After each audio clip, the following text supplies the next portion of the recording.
Welcome back, everybody. We try to have a myriad of different type of guests on the podcast today. And today's guest is a good friend of mine. I've had friends with him for a while.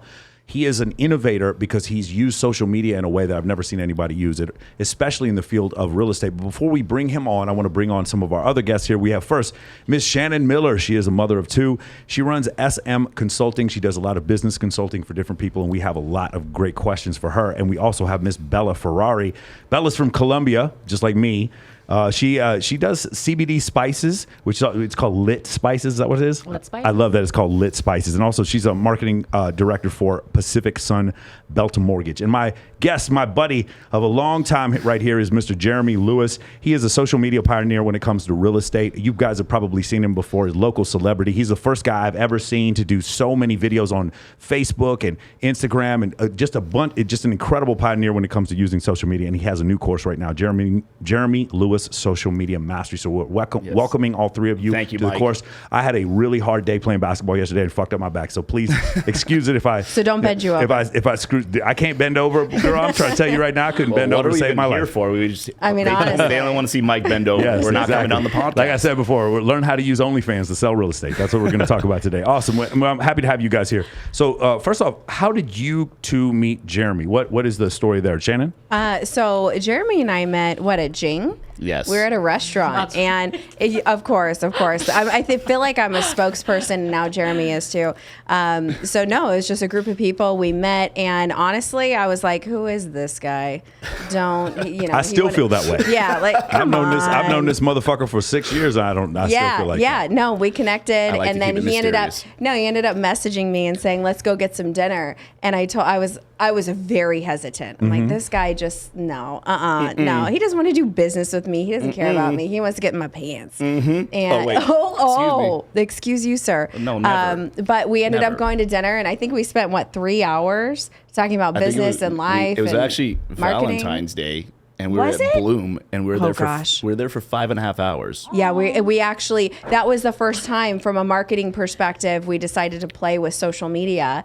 And wait, how long ago was this? This was Bloom. What? How long ago was this, Jeremy? 2021. Yeah. Okay, guys. It's 2021. And so we met though.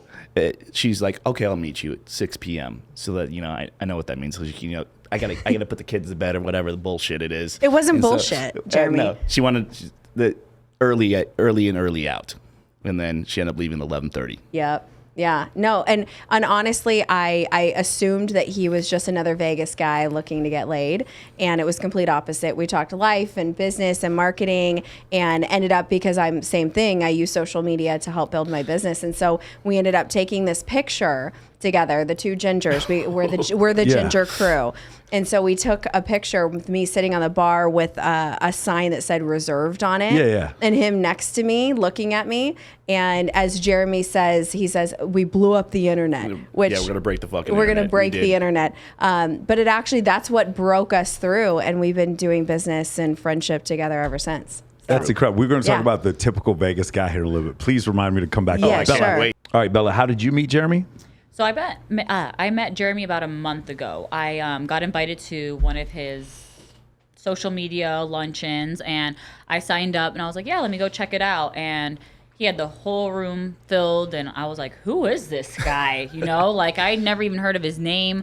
I just moved here 2 years ago, so I'm still kind of getting back into real estate industry over here, so I'm not really familiar with a lot of names, but I saw the room packed, and I was like, okay, he must be an important person.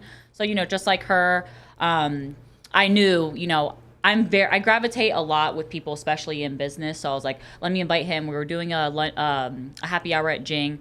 He showed up. After that, it was kind of like, all right, let's keep doing more business. So the funny thing is, there is a module in my MOA mentoring course called "Who the Fuck Is That Guy?"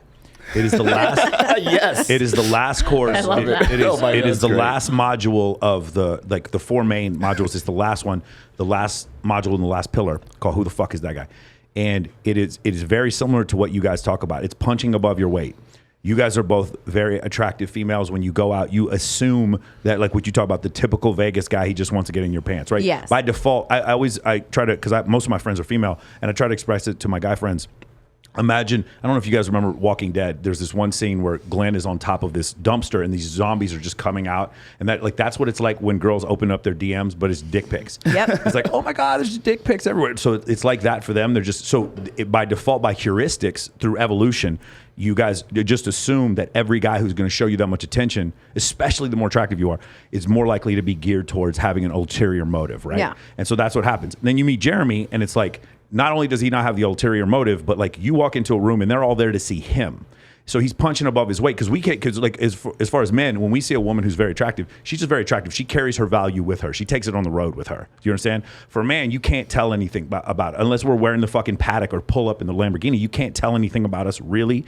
And then you see how the way the world reacts to us. The term for it in psychology is called preselection, or what Dr. David Buss calls the mate copying strategy. That kind of thing happens, and then you see this guy like who's punching so high above his weight. You're like, who the fuck is this guy? Right? That's the question you ask. And I always try to. That is a goal for my clients, because my clients are normal people, and then all of a sudden they go into certain social situations, and people are like, who the fuck is this dude that everybody wants to talk to and everyone wants to network with? That is the goal, and that's a goal that you guys share, and you saw in Jeremy. So I found that to be really interesting. Right. Jeremy, I think something's really interesting. So I knew you went to UNLV. I did not know you studied history. I figured it was something else. What was it that drew you to history? I've always been obsessed with history from like being young. I don't know why. Yeah. Actually, I do. Even though I didn't know it, my father's bachelor's is in history, and then he also has his law degree. My mother, I don't. She got a political science degree. Yeah. And her her law degree as well. And so I've always been obsessed with it because I wanted to kind of live up to my parents when they have their educational standards. For sure. And the drill. I have the same issue, man. I got PhDs all through my family for sure. Yeah. Yeah, so let me ask, so what was your favorite part of history? Like anything specifically that drew you? Military history. Okay. Yeah. I have that in common as well. Yeah. Anything in particular? Honestly, I'm obsessed with like ancient Roman military history. So like with with Hannibal, taking on the Romans and stuff like that. More Thermopylae. More almost around the time Christ was born. Okay, there you go. So Caesar Augustus, and the whole, then from going from a republic to a dictatorship, and all that is that evolution from a Roman republic to the dictatorship. It fascinates me, and all the military campaigns and the conquering of Europe, etc. in the Middle East is just I'm still obsessed with it to this day. Have you guys ever heard the term crossing the Rubicon? Have you guys ever heard that before? No. There's actually a Jeep, a car that's made by Jeep called a Rubicon. It's named after a river that used to be in Italy. And if you crossed, there was a law in the Roman Senate that if you took an army past the Rubicon, then they declared war on you. But Julius Caesar did that. He crossed the Rubicon. Once he did that, he had to institute his dictatorship, which is essentially the reason why they all stabbed him and killed him, for those of you who don't know. He became an enemy of the state as Correct. As soon as he crossed the Rubicon. Now, the thing about it is, you know where the Rubicon is? We don't. Nobody knows where it was because it's fucking gone now. Interesting. Yeah, but that's very interesting. I've never heard of it. Yeah, so that's kind of the thing. The same thing in the U.S. Like we have laws here where U.S. military can't take action inside the U.S. The CIA can't spy on its own citizens. That's kind of like crossing the Rubicon kind of thing. But I'm obviously a huge fan of military history too. That's why I brought that up. Anyway, so talking about that. Now this is another thing that I didn't understand. So Ed Bernstein, he comes to some of the charities that I do, and your mom was doing the workers' comp stuff for him. Now I can imagine, bro, because you talked about this on other podcasts. There might be some sleazy shit going on with some workers' comp stuff back in the day. Can you talk a little bit about that? Back in the day, even right now. Well, I can. The statute of limitations probably run. But no, my mother, Karen Green Lewis, started at Bernstein's workers' comp department in 1988 here in Vegas. And that's actually the reason she started her own firm, because there were some things going on in the office and she had to go. So she didn't like. So this is another thing. I don't want to cut you off here, but my friends always ask me about starting a business, right? And they're always like, and I hate this advice. I'm gonna get a lot of criticism for this. Follow your dreams. Fuck that. You will be broken alone. Do not follow your dreams. Right. Solve someone else's problem. Yep. Solve someone. That's how you make. Elon Musk says it the best. You will be paid in linear proportion to the complexity of the problem that you solve.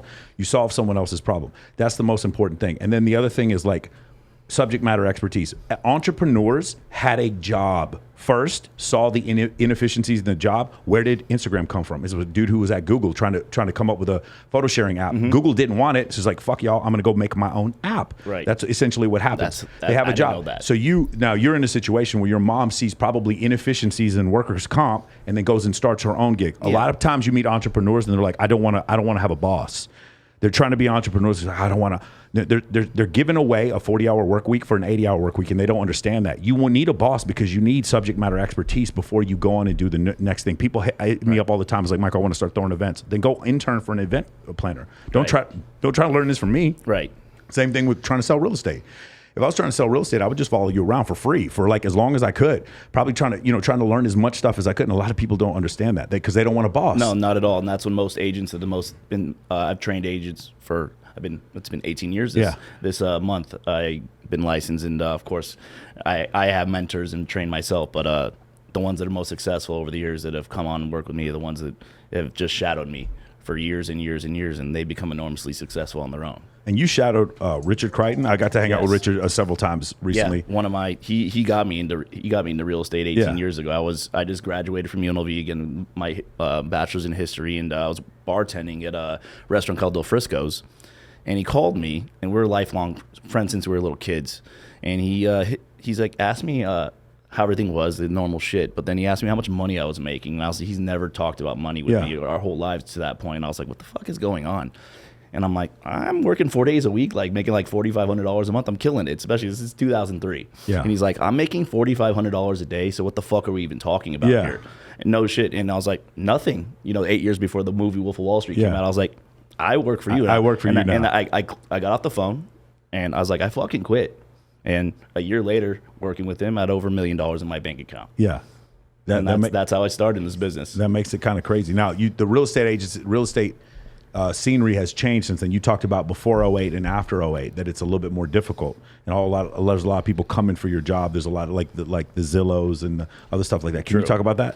Yeah. So the industry has evolved so much, especially pre-market crash versus post, and then the whole cultural and tech revolution with social media was all happening at the same time. Facebook gets established, et cetera, from, 07, 08, and that's when the economy crashed, and then it became just, I don't know, this thing that no one had ever seen before, and no one really applied that to business. It was just more of like a popularity contest in the high school thing, and people didn't like that. I hated social media. People were like, you fuck no. And they're like, yeah, me, I hated it. And I found a way, just thinking about it for years and years. I was like, what can I do with Facebook and Instagram, or just social media period, that no one can take away from me that can work for me? And it took me like 3 years of thinking about it. I was like, I need something. And I struggled in real estate too, after just psychologically recovering, for years after I made millions of dollars and then lost everything, completely like bankrupt. And so I was like, this is the way. And so then I became, it is what it is. With my iPhone 6, I became the first realtor in the country just to take my iPhone 6, do a one-take unedited property walkthrough video. Yeah, that's why I was bringing up before. You're the first person to do this in real estate. That I've seen. To do that, because here's what's happening, and we talked about this earlier before the podcast. Status is status is status, and people in real estate don't see it that way, because normal traditional real estate is I wear a suit. I look like I have success, therefore I am a successful real estate agent, therefore I will sell you your house. My teeth are straight. You can trust me. my kids go to a good school. All this, I have a firm handshake. They think it's this traditional way of doing it, and they don't understand, well, what Jeremy's doing, he's breaking the fourth wall, he's letting in too much. This is not going to work, and they don't understand how it grows. It was bad at first. People were there real estate agents coming after you? They were. Half the people were like, what the fuck is this? They were like, legitimately, like, they thought I was like a cow walking down Las Vegas Boulevard during rush hour. They didn't know what to think of it. I have comments everywhere. And they were making fun of you, weren't they? Yes. Telling you saying bullshit. half were like in shock. They're like, in the comments in Facebook, they're like, is this the guy? They're like, yeah, it's the guy. I'm like, what does that mean? What's going on here? Is this the guy? And then the other half just trying to obliterate me. Yeah. And before in life, honestly, I was afraid to put myself out there, and I was a little lazy. And I kind of changed that up, and I was like, I need to do something that no one can take away from me, back to what I was talking about earlier. And if it doesn't work out, I can look in the mirror and I can fucking live with that for the first time in my life. And I was 35 years old when I started this, doing the videos, and people got very angry. Yeah, very, very angry. And at best, they thought it was a gimmick to get pussy. Yeah, and worst, I was a fucking clown and a fraud. Yeah.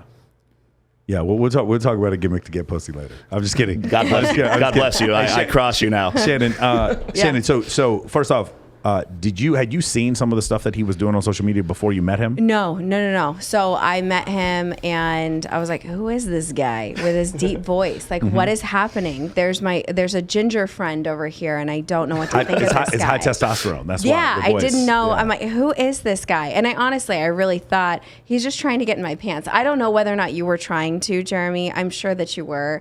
That's a story that I told myself. Getting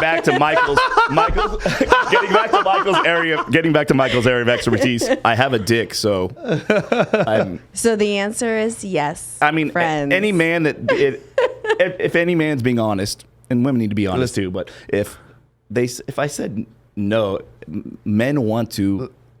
My whole point of everything that I do is to attract beautiful women, and any man that says otherwise, they're fucking lying. I think it's fair. So listen. When Magic Johnson's running up the court, he doesn't know who's open. He doesn't know who's open. It might be James Worthy on the left. He might see Kareem on the right. You don't know who's open. Oh, You throw the ball. If nobody's open, you take the ball to the hole yourself. I have a ton of female friends. I don't know who's open. I don't. I'm going on a date tonight, guys, with a friend of mine, and I don't know if it's a date. It might be a date. We may fall in love. We may go on there and we may come up with a contract for a business. I literally I know, because that's one of the things, because I know you don't have an issue with this. Having a lot of female friends introduce you to female friends. I don't have an issue finding someone to date, and then it's like with Jordan Belfort, right? Sell me this pen. Well, excuse me, sir, are you in the market for a pen? Sometimes you meet people. I meet girls like, oh my God, this is a girl of my dreams. She's like, this is my husband. Okay, we're friends now. You're friends, and then I was like, do you have any female friends? And then they introduced me to their female friends. Do you guys want to help me raise money for charity? Okay, they come help me. And then they introduce me to more female friends. And then I end up dating one of them on that because they happen to be open on the left wing. You know what I'm saying? That's fair. That's the way you have to look at it. That's fair. Did you ever see Jeremy's stuff before you met him? No? I didn't. Do you ever use social media with the CBD brand to try to market the stuff? Yeah, and I never came across his page or anything until obviously like after I met him, and I was like, okay, like he's doing it. He's doing the damn thing. So Wait, did you see the Christmas one? No, I didn't. God, Oh my crazy, gosh! No. You know what? You talking about the one with Jessica a long time ago? There was a bunch of them. The last Christmas, the 2020 Christmas video. Oh, can we pull that That one was six girls epic. in it. Pull it up. It was epic. I happened? loved that one. No, it was just so silly. It was so silly. And from a marketing perspective, because I use social media to market. Yeah. When I looked at him and I watched this video, I was like, that's brilliant because it's silly. And there's all these women and him and they're dressed up. A big it was hat. so stupid, but it worked. And that's the point. Looked like the beginning of a Brazzers video. Yeah. Yeah, with the tights. It was just silly. And like and so when he asked me to go to dinner, I said yes because I'm like, this guy isn't scary. Look at him. Like, he's in tights. You just watched that video. I'm not afraid of him. And elf shoes with little bells on the end of them. Yeah. Oh my God. Oh, it was so elf good. things. No, was I great. didn't see that. That's funny. No, it You'll was see it good. now. Yeah. Oh my God. That's Yeah, great. it is interesting, and so we'll go back to this main thing: status is status is status, right? Yeah. That she saw the thing that you were doing. You're like, oh, this is great, and it doesn't hurt you selling houses, Right. Right? Does that make sense? You can still present, like, I still trust you. I'll tell you, this is the thing: you can grow in this area as far as social media engagement, and then grow in the other area as far as expertise. Because when it comes to expertise, you've asked me before about, real estate, stuff like that, me coming into real estate. And Yeah. I remember thinking like, I don't know how difficult this is because I understand aeronautics and physics and psychology. Those are like my specialties.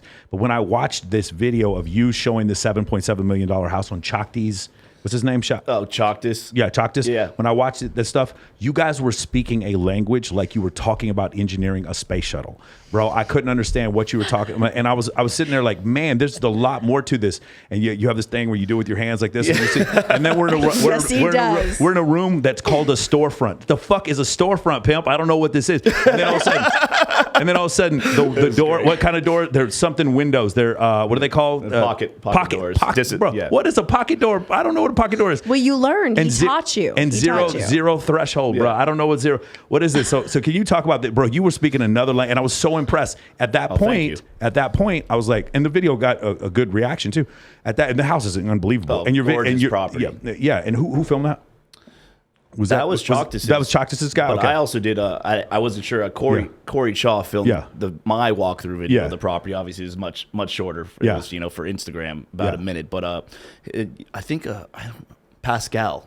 Yeah. Pascal Quack. Okay, got it. Filmed for Chalktis, and he killed it. You guys got, again, if you don't give a shit about real estate, go watch that video and just see. This is what I'm talking about before. If you're trying to build a brand on social media, listen to the expertise that he has. Now, it doesn't matter if you don't like the fucking Christmas video, which of course you will. But the point, like you can do both. You can still be an expert. Again, well, that's what you taught me, respectfully. Years and years ago, 4 or 5 years ago, I was asking you these questions, and you told me you have to create content to bring people in, and then before you can show your value, if you have any and expertise, you have to bring people in, and no one's going to listen to you talk about this foreign language or these subtleties in real estate that no one really cares about if you can't catch their eye and have them listen to you for a few seconds. Like, again, think about Elon Musk, right? I don't know if you've ever seen that video where he gets the McLaren delivered back when he's like balding before he has all that transplant stuff.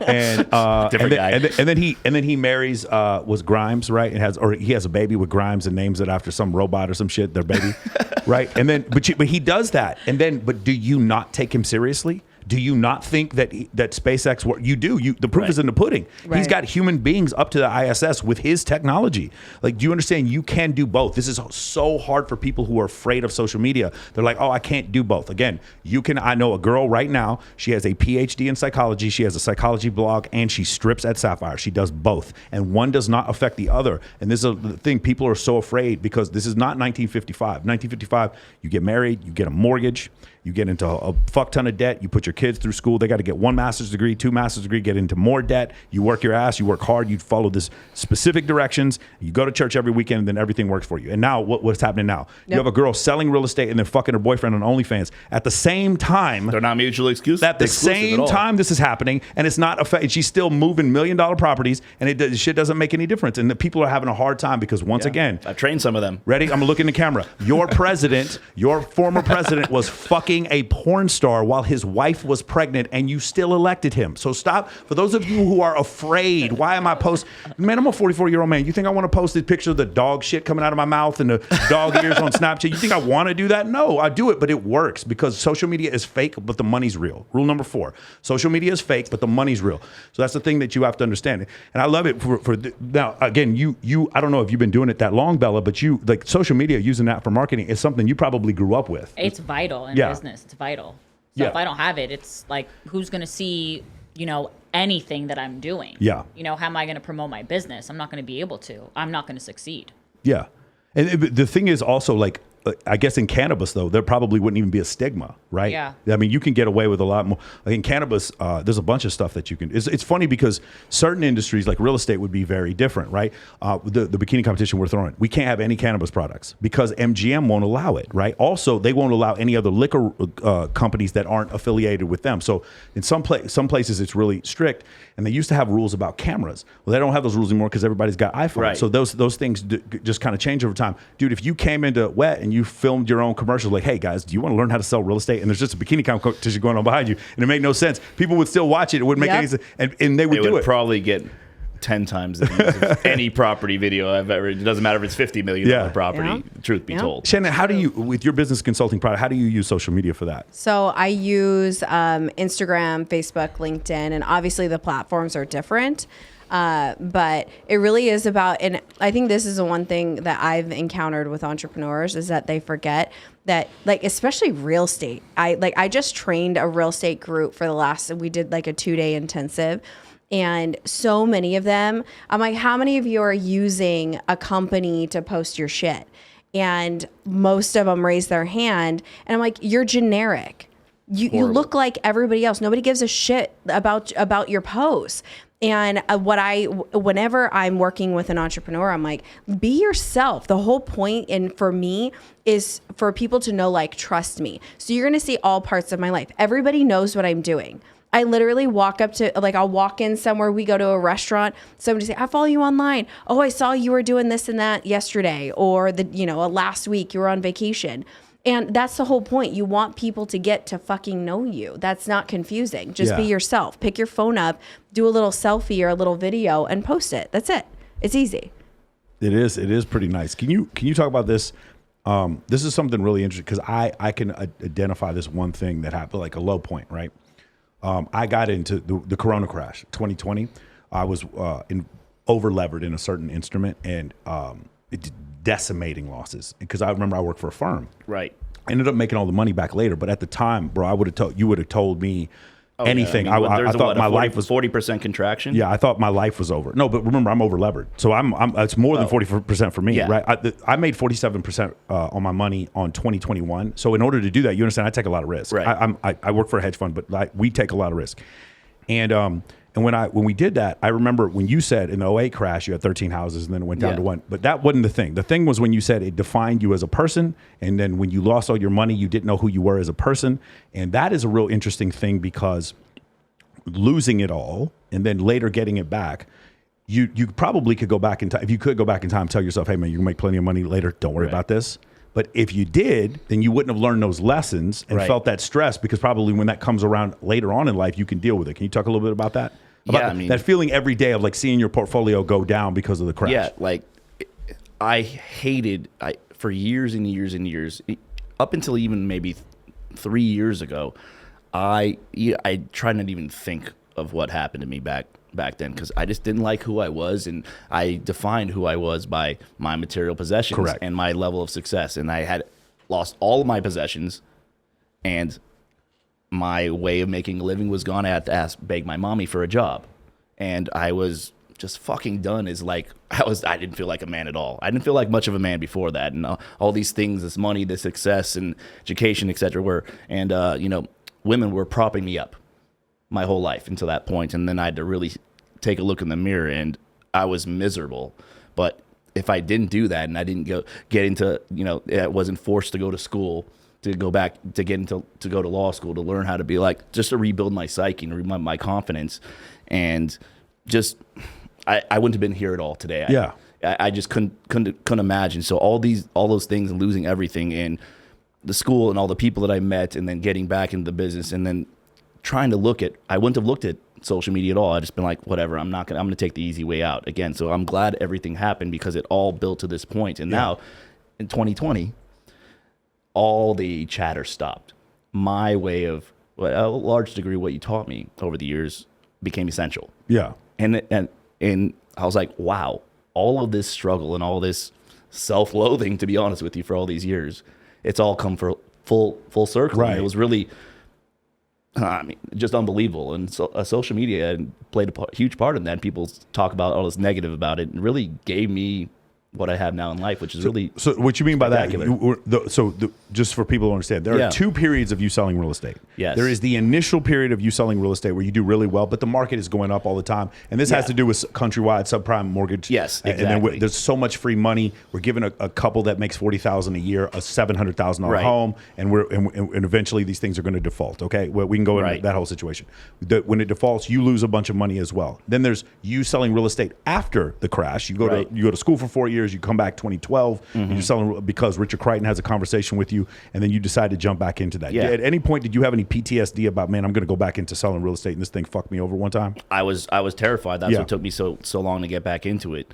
Well, really to be successful, put myself out there, because I got back in, like you said, at the end of 2012 full time. And Richard and Ryan Creighton, they didn't have law school to fall back on, or their mommy's a lawyer, or none of that. They were eating TV dinners. They went bankrupt as well, and they rebuilt their real estate business, and it was real this time, and it was bigger and better than ever. And I used to moonlight with them, where they're going out, and we're spending, and it is a bloody nightmare in Las Vegas. We're the worst unemployment in the country and the worst foreclosure rate in the country at the time. And this is like, I remember in 09, 10, 11, moonlighting with them. They're with the the heads of the foreclosure divisions of, Bank of America, Wells Fargo, et cetera, we're taking them out and winding down because they're rebuilding everything, and they just started to build up and started to manage this real estate hedge fund and just took no prisoners and built their empire back bigger and better and realer than ever it was before. And I was like, if they can do that, I need to stop hiding behind, in school, and I need to stop hiding behind my mother, to be honest with you. Yeah.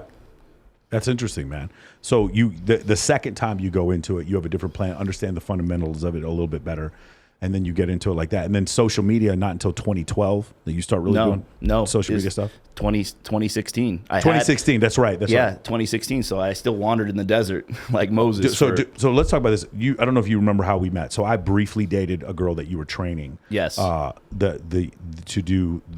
sell real estate. She invited me to dinner at SDK. Yes. And then that's where I met you. Yes. And then we started talking after that. And yeah. I thought we became friends. Bro, and you training, because here's the thing, right?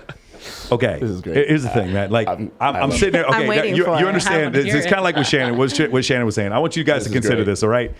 I meet this guy. He's a real estate agent. He's a young, good-looking guy, really charismatic, got a deep voice. And I noticed that this guy has gotten the finest girls, and he's teaching them how to sell real estate, but for real. So you understand, I have girls hit me up all the time, like, hey, Michael, I want to learn how to trade stocks, whatever. And I teach them.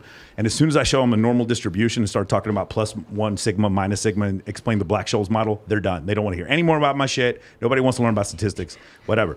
But when he tries to sell real estate, he's really trying to teach them how to sell real estate. And I have some female friends, I'm not going to say who they are, who I would have never thought in a million years would be selling real estate. And may or may not have worked at the Rhino, and they are killing it. You know what I'm saying? And and I watch this, and at first I'm like, haha, no, I see what he's doing. And then I'm like, man, that is fucking genius what he's doing. It is like really, really genius. It's really smart. Because here's the other thing about it, right? It's not a thing where Jeremy's just looking for hot girls to sell real estate. There are a lot of attractive women who don't get noticed. I say this all the time. If LeBron James had the acumen to be a neurosurgeon, he'd still play small forward for the Lakers, because that was the path of least resistance. There's a lot of girls who are getting master's degrees that work at Wet Republic or Encore Beach Club. Yeah. But for their early 20s, they can make $240 a year working 4 days a week. They're going to do this for right now. Just because a girl works at I'm not saying there aren't dumb girls that work at the Rhino, but I'm saying just because a girl works at the Rhino doesn't mean she's dumb. And then you find out later, like, oh man, this girl's really fucking smart. I know there's one girl, she's a model, and now she's an executive assistant because this girl has a super high IQ, and that's what you were looking for, and you gave them away. Beautiful women grow on trees, especially in Vegas, and that's just not enough. Those ones, they just want, hey, give me something. Yeah. And it never works out. Then as soon as you're like, no, here's the X, Y, and Z of it, and they disappear. Yeah. Off the radar. Or read this book, man. But you know how many times I just told them, just read this one book, man. But think, easy book, man. Read How to Win Friends and Influence People. Nothing. Yes. They don't get back to me. And then they tell me, hey, we'll read this book. And of course, I can get through a book in 2 days. And I'm like, okay, we'll read this book. Nothing. They don't come back. But they're beautiful, but they're also smart. But the most important part is that they want to work. So there's a gauntlet, right? So there's probably some that don't make it. No, most don't. Okay. They all, it seems very, we make it look easy, or I make it look easy. And so you were trying to make me one of the hot girls that sells real estate. I did. I was like hot girl Sartain all day. I can make some money with this guy. Isn't that the average anyways, regardless of gender? I mean, mass majority of people that get into real estate don't do anything with it. No, they don't. Right. The vast majority, but it applies to anyone. Recently, a guy came on to work with me. Fantastically handsome. I've never said that about a man before. Yeah. Fantastically handsome man. That's cute. And grown and 45 years old. He's in the Thunder from Down Under. Okay. So, but he smart and Australian accent, better than my voice. And, not that I have a great voice, but it's like I listen to him talk. I'm like, tell me more. Tell me more. And so, but he wanted to work, and he's a smart guy, good looking, wants to work. He's fucking killing it. Yeah. So my method works regardless of who you are. It just happens to be, if you're young and a young, beautiful woman, you're gonna be able to get there quicker than me or any other guy. Or there's certain barriers you will pass immediately. right? Does that make sense? I went up to, I was trying to recruit for this one pageant I'm throwing. And I went up to this girl yesterday, and I walked up to her, but I had 2 girls with me, and the reception I got was, oh, I can't, what does this guy want to talk to me about? Whether it's if I came by myself, there's certain doors that are just open. True. Right? You're not getting invited to the Ignite party if you're a dude by yourself, have right? 2 guys next Yeah, if you 2 guys with you. Okay, that's interesting. So you meet these people, you figure out that they want to work, and then there's some that don't want to work, that whole thing doesn't work out. And like, what would you say the ratio for that is? Or do you kind of have them vetted beforehand? That's what I was gonna say. Yeah, it's the fallout ratio has gotten really actually small, about 20%. Because you can pick your perfect client now. But 6 years ago, no, it was probably 50%. Yeah. 60% would fall by the wayside. But now I vet everyone.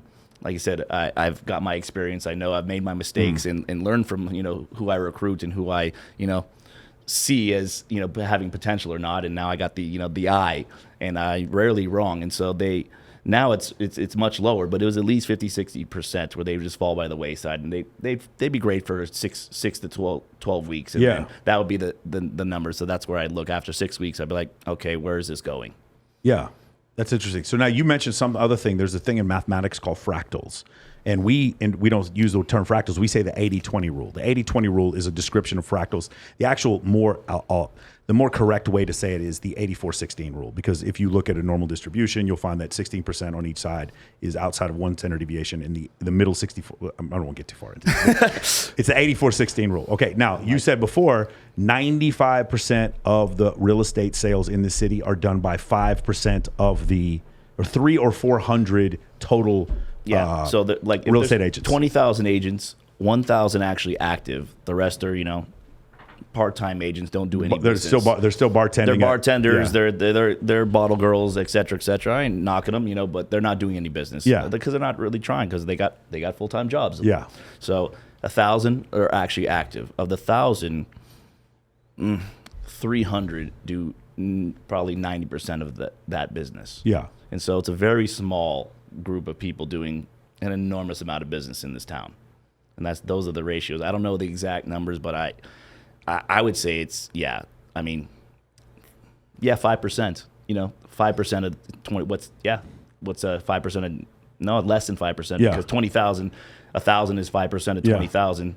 So I'd say like 1 or 2%. I'd say 2%. Yeah, they're doing all that work. 2% are doing 80% of all business. By the way, it's the exact same thing with podcasts. Like 90% of podcasts don't make it past 20 episodes. They don't. They really I'm in a partnership with Sticky Paws. I told them, like, I'll be doing this for 10 years. I don't give a shit if we grow at all. Now, we happen to have grown massively, but if we hadn't, I'm still going to do a podcast on quantum mechanics, and I'm still going to do a podcast with those flat earthers. We're doing another episode with the flat earthers. So I did a 3.5-hour debate with flat earthers. And when we did it, I had 1,700 comments talking about my mama and how stupid I am and all this kind of stuff. They came after me. They still come after me. Well, I mean, you didn't know that the Earth is still it's flat. I didn't know the Earth was flat. Thank you for helping me, Shannon. My gosh, Shannon is so pretty that I may just start to believe that this motherfucker is flat. You should. I know what I'm talking about. It's science. That's the scientific fact. Do you want to? No, real talk. Do you want to know how I ended up doing it? Is I was briefly seeing a girl. So I went through a breakup, and then I started seeing this girl I had the crush on forever. We briefly started seeing each other, and she straight up told me, she's like, "You know the Earth is flat." I'm like, "I know that I am a U.S. military officer with a top secret government clearance, and I studied astronomy in college. I know I do not know the Earth." You're having the conversation with the wrong motherfucker. You didn't run? What? Like, I would have run. The moment somebody says that. She was so, Shannon, she was so fine, you wouldn't have run. Yes, Shannon. You don't know me that well. Shannon would have been in it to win it. She is so fine. Stayed. This girl was so fine, bro. I'm trying to tell you that. Yeah, it's so funny because I tried to get her to come on the podcast and talk, because I think she's a former playmate, and I was like, she was like, "Oh, no, I'm not going to come. I'm not going to talk about it publicly." I'm like, "You should. That would be incredible." I know 2 playmates right now that think the Earth is flat. I know a ton, that straight up think the Earth is flat. No, this is the kind of the bad side of social media, is that people just don't have any fundamental understanding of anything. No. They just believe whatever they're told. Say whatever you want. Now I have to go back and actually listen to this, because I need to. Oh, you're gonna die. I need to understand. If you guys want to have an argument, I can argue the flat earther point of view. I've gotten so good at it now because I've been studying them. What? Yeah, I can make all their arguments for them at this point. Oh God. Yeah, I've never been attacked fact. And by the way, every subsequent episode I've done since there's comments about the Flat Earth episode on new, like the Masha Diduk episode. Like, it doesn't make any sense. Why are you still commenting on this shit? It's like a cult. No, it is a cult. It's very similar to a cult. Anyway, they want to come back on for round 2, right? And I'm excited to do that. Oh my God. Yes, but I want more people who believe the Earth is flat to come on. I think what's fascinating is not the debate. Obviously, nobody here is going to think the Earth is flat. What's fascinating is the people who think the Earth is flat. I want to know more about them. I want to know into their psyche. I want to know where the disconnect from reality. Where did it start? And you want to know where it started? Where? It's interesting because let's take this back to social media, right? Okay. We had a very divisive election in 2016. Before that, we started having foreign service agents starting Facebook groups, and then they would do things like having the pro gun rights rally next to the pro the BLM rally, and they would literally try to start fights between these groups, like deliberately divisive groups, and most of them were from Russia or from China that were making these groups. This is not conjecture. We know there's documented proof that we paid for the Facebook ads. Right. Yeah, they were paying for Facebook ads. This is the reason why Zuckerberg had to go in front of Congress. Well, guess when Flat Earth started? Not Flat Earth Society is over 100 years old, but the recent movement of Flat Earth. Anybody want to guess? 2016. It was actually 2015. So they knew. So again, I want you to consider the United States of America. We are the wealthiest population, total population in the world. Obviously, there's higher standards of living in like Qatar, a place like that. But for a total country, we have the most wealth. And now you have a country where, when it comes to developed nations, as far as science, technology, engineering, and mathematics, we fall far below China, Colombia, Mexico. As far as industrialized nations, we're so far below them. Right. So you have this massively wealthy country with a huge military that you can't attack because they have stealth technology and drones and satellites and everything like that. So what can you do for as far as asymmetric warfare? You attack their uneducated populace that don't understand the 4 fundamental forces in physics, that doesn't remember how to do algebra, that doesn't understand how gravity works. Right, to get them to turn on the educated portion of the population. Right. Easy target. And then you start telling them that birds aren't real, that Bush planned 9/11. You start telling them that vaccines cause autism. You start telling them that the Earth is flat. You start doing these things over and over again. And when you do that, because they don't understand how these things work, like, again, I'm going to get in a ton of shit for this, like this, right? But hydrochloroquine was literally made to kill parasites. It can't kill a virus. There was no situation. There is no possible way it was going to kill a virus. Everyone who knew the slightest idea of biology knew that this wasn't going to work. And then when they keep showing it over and over again, and later the tests have come out, they're very much conclusive. Hydrochloroquine does not cure coronavirus. And so now, but people believed it because they wanted to believe it. Yep. But because it wasn't a function of conspiracy, there is the very simple understanding that antibiotics don't kill viruses and anti-parasites don't kill viruses. But nobody knew that because we don't have a fundamental understanding of science, technology, engineering, mathematics, or biology. Then that's why these other countries attacked our population, and then they caused things like, all the crazy stuff that we were talking about before. And that's essentially what happened. Social media did that, right? But it also opened up for the Fortran stuff and all that kind of stuff, and Pizzagate, and I don't know if you guys heard that John F. Kennedy Jr. was supposed to come back in Dallas a couple weeks ago. Yeah, that kind of crazy stuff. And the Cessna. Yeah. Sorry to get way off topic here. We'll talk next. That was fun. Next segment, we're talking about Ukraine. Get ready. Yay. Right. Bella, so I'm curious about this. How do you make a spice with CBD in it? How does that work? So, so you get the CBD isolate, and that's flavorless. So I came up with this idea. How do you isolate CBD? You take the weed plant, and what do you do with it? Yeah, so they extract it. I don't do it myself. Okay. I like buy a centrifuge or some shit like that? Yeah, so I don't know exactly how they do it, but I buy it separate. I actually have epilepsy, so that was a reason behind why I wanted to come up with a product like that, because CBD actually saved my life. So I got diagnosed when I was 23 years old. And I was already smoking weed, and I just had this idea. It would be cool to come up with a product, but that didn't get you high, that would give you the benefits. Can you take a step back? Because I don't have epilepsy, and I don't not really understand all the symptoms. What does marijuana do to help stop the epilepsy? So there's, we have our endocannabinoid system, right? And in the plant, you get all your endocannabinoids, and there's just all the benefits that you get. So I have grand mal seizures. I have the worst seizures. Endocannabinoid, is this a neurochemical thing, or is this like a hormonal thing? It's kind of both. Okay. Yeah, it's kind of both. So when I was actually diving into it and like just doing the research, I had learned that you could kind of like have a deficiency by not smoking and intaking, these. So your body creates the deficiency, and the marijuana actually can I don't know if you know this, you can take serotonin pills. I was blown away that you could actually orally ingest neurochemicals. I was not aware of this. Oxytocin, you can ingest. I did not know you could ingest oxytocin until recently. Yeah. Crazy. Yeah. That's crazy. Okay, so now I understand. So this helped you with the seizures, and then what? Yeah. And then what did you decide to do after that? I was super stoned one night, and I was like, I want to come up with a product. Like I was already like, God bless you, young lady. I was already like doing edibles, and I was like, but that would limit my consumers because I'm gonna come, and introduce this product to somebody like my mom who's a teacher. She's gonna be like, I can't fucking, this has THC in it. I can't do it. She's a teacher. So I was like, let me just do solely CBD. Yeah. Because it's not psychoactive. Yeah. Anybody can take it, honestly. So I started just kind of putting together the brand and all my ideas, and I was like, okay, I got something here. And I put all my sources together in Florida. I found my manufacturing company over there. I developed all the flavors, kept running tests on all of them to make sure they tasted good. And I had all my flavors, and there was 4 flavors I started with. So I was having trouble with the name because I was like, I need a cool name. And I was like, I need something lit, something new. And someone's like, you just said it. Yeah. It's Lit Spices. It's lit. Shit, Boom. man. That's fucking, I was like, wow. And the more I ran with it, people were like, I'm gonna smoke another joint now. people were like, the fact that Martha Stewart didn't come up with CBD spices and you did first, like, I was like, True. I just get creative.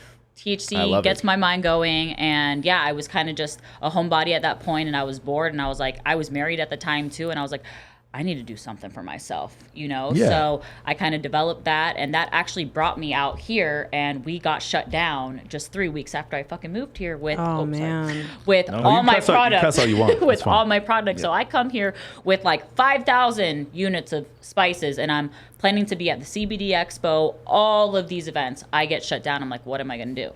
I had to literally just focus on social media, get out there, find people that were going to be advocates, help me. And that was also hard too, because I'm reaching out to a lot of stoners who are lazy. So I'm learning the hard way. I'm like, damn, I'm sending these people products. It's taking them 2-3 weeks just to do a post for me. So I was like, I'm just going to take the lead. So, we finally opened up again, and, I was just getting the brand out there, and I'm in a couple dispensaries here, and my goal is just to be in every store. So can you talk about this? You transitioned into marketing for this? Is it mortgage broker? Yeah. So I have my master's, and I actually I graduated in at Syracuse University in 2015. Go Orangeman. Yep. So after my divorce, it brought me back to Florida, and I was already doing real estate with my ex-husband in Syracuse. So we were flipping houses and doing all that. So I had my license, and I knew I needed to do something with it, but I came out here, for my CBD product. And then I was like, we got shut down, and I was like, I could do real estate again. Let me just study, get my license. But then I probably met, after we opened up, I probably met 30 real estate agents. I'm like, let me do something that everybody's pretty much really not dabbling into. I was like, I haven't met one mortgage broker, one mortgage lender. So I'm like, I'll be their lender. I'll help them with the marketing and do all that, because I'm very creative with marketing. So that's why me and him, we work well together. Yeah. And then what I was going to ask we get it. I was going to ask you on your CBD product. Didn't you just have move 5,000 units recently? Yeah. She's moving weight. So she is she's slanging peas. She's slanging peas in this motherfucker. This is what I love. I love that it's legal now, and we still call people the plug, and we still say they're moving weight. But it's legal. But I gotta hit up the plug. I got 2 phones. Why do you have 2 phones? It's legal now. Why do you have 2 phones? I still got 2 phones. The burner. No, but I was gonna ask you, so I never did, because we've been so busy with other business. Yeah. How did you do that? How did that happen?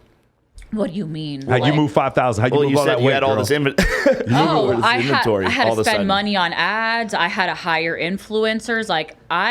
And it was hard, because I was like, I started the company. I was like, this is the capital I'm tapped out at. Yeah. So I blew through all of that, and I was like, I'm not going to stop just because I don't, I went through all of that, especially during COVID, because I made a lot of errors. Yeah. It was all trial and tribulations, because I was like, I can only focus on social media. I can't be out there. I can't have people tasting my spices. So I need them to believe me. Yeah. You know, so that's where I had to like, I am my own brand. So I had to get back out there, and I'm like, I do marketing and all of that. So, yeah, and I already come from a fitness background. So I deleted my old Instagram. I had 180,000 followers, and my ex-husband should have archived it. I did. My ex was like, nah, you're married now. No. What? Okay, Yeah. we need to table that. We need to talk about this right now. I need to ask you a question. Let's do this. I need to ask you a question. Finally, and then we're going to talk about the dating stuff. Real estate, schmeal estate. I want to point out something. Can you show your ink real quick? Can you show your ink? Okay, so I want to show you. Look at the tattoos you guys right there. And then the guy Chokdi, was that his name? Chokdis. Yeah. You see, he has tattoo sleeves. Oh, he's covered. Okay, that guy is probably one of the most trusted people in real estate in Clark County. Am I right? He's got. I think he has the biggest channel as far as real estate is concerned. YouTube, yeah, he's huge. Okay, and he's a very gentle creature too. Like you wouldn't, if looking at his tattoos, you wouldn't be like, oh, that guy's a pussycat. Well, the point I'm trying to make is pussycat. This guy he's covered in ink, but we trust him as a real estate agent. She is a mortgage broker. She's covered in ink, and she's selling weed. Right, basically, right. She's pushing weight, and we still try. Why do I bring that up? Why do I bring that up? Right, because this goes back to my coaching program. Yes, status is status is status. Stop believing there's a corporate church going wear a suit type of status, and then there's a Playboy playmate bodybuilder type of status. Stop believing that there's a marijuana, long hair, fun hippie, listen to rock and roll music type of status, and then there's a corporate takeover, venture capitalist, you know what I'm saying, type of status. Stop believing there's these two types of status. Stop. Status, again, when I talk to my friends, I'm like, hey, who can get in front of more venture capitalists, you or Jake Paul? Jake Paul makes funny videos on the internet. He could get way more in front of you. Who is more attractive to women, you or Elon Musk? Elon Musk has that straight up billionaire, I started an IPO type status, but yet women will kill each other to try to get to this guy, right? Jake Paul makes funny movies on the internet, but I promise you, if he says, I want to start an NFT, he'll make a ton of money. So these types of status, this is really hard for people to do because they're like, Michael, I have a square, I'm an accountant. And I can't do your type of status, Michael, because I'm afraid because it'll turn off my clients. And I'm like, one more time, your president fucked a porn star and he got elected. So you need to stop believing that bullshit. So it's because status is status is status. It is very hard for people to grasp that idea. And I asked you about this, I remember about 4 years ago. Yeah. And you told me, it's like, and it really helped shift what I was doing on social media a lot. And because you always have to innovate, even if you're, doing something new and well, that, you have to put yourself out there, and you're gonna vibe with your tribe. You're gonna get the people that are gonna connect with you. Like, so you're not trying to be this corporate hack or whatever kind of thing. You need to be you, because subconsciously you told me that people are gonna connect with you. Yeah, and you need to do that. And it doesn't matter about it does matter. They're gonna approve of if you have tattoos or if I'm sure people want to buy from him because he has ink, that's what I'm saying. Sure. Like, you're not losing any audience. You're actually gaining. You're just putting yourself out there. Is what you told me. Is that you're gaining your true audience. Yeah, yeah, of course, man. And it goes back to what I'm saying. It's this fear that you see people have because they're like, oh, I can't do this one thing and another. Right. Which one of the Kendall Jenner, is she the one with the makeup line? I can't remember which one. Kylie. And how many figures is she worth? 10. Oh, She's worth 10 figures. That girl's a billionaire. Stop what you heard. Okay, but wait a second. No, she's part of that weird reality TV show family. Right. But she has $1 billion. Wait, you know who else has $1 billion? Paris Hilton. Yeah. She has, but not from her family. From selling makeup and perfume in China. She has $1 billion. Wait, how does she have $1 billion? I don't understand it. She did a sex tape. That doesn't make it. No, motherfucker. Status is status is status. That's what people are so confused by. Kylie Jenner, was she 23? Yeah, a billionaire. Wait. The governor of California. Didn't he take steroids, talk about having threesomes, and get his fucking maid pregnant? Yes, he did. And he was in Terminator 1, 2, and 3. Heard that. Yes, he did. Yes, he did. Yes, he did. And you elected him to be your governor. Stop believing the bullshit. There is no one type of status and another type of status. Think about the pre-Pleistocene epoch, Homo sapiens 50,000 years ago who lived in caves. Do you think that they saw several different types of status? They didn't have social media. They didn't even have written words back then. There was status, and then there was no status. There was one clear earlier, alpha female, alpha male, the elders, the leaders of the tribe, and then there's the other people. Status is something you have to understand in a two gender species like we have, where Homo sapiens are made to work together in order to accomplish goals. You have to have a hierarchy, right? They talk about serotonin levels in mammals and sometimes in other creatures that determine somebody's hierarchy. That hierarchy is how we determine status. We obviously have to have an algorithm in our heads that allows us to say, well, this guy right here is successful. And you did it, and you did it. When you walked in the room and you said, who the fuck is that guy? That is you imbuing or attributing status to this person that you see. And it didn't make any difference what that status was for. If he was in there like, let me tell you guys how to light your porn studio. I got and there were 500 people. 500 people. This guy is the best at lighting. Look, use this ring light. This is great for POV. This you would have still bought. I would have hired him. Like, come help me at home to make me look good. For sure. Right. So that's the thing. I appreciate you saying that. For all of you who are watching this, if that's the only thing you take from this, is this fear that you have, Michael. I'm afraid, because obviously you don't want. I don't recommend people make their Instagram look like mine. Mine looks ridiculous. Okay, but that's because I recruit for beauty pageants. Yeah, there's a method to your madness. Right. But for other people, there's still a way. Like, you can still show access to scarce resources, which then makes people want to trust you, want to be closer to you, want to be aligned with you, whatever. Show value. Yeah. Again, bro, I'll tell you right now, man. Bulzarian, sometimes when I hang out with him, you know what the number one thing girls say to me right before they sleep with him?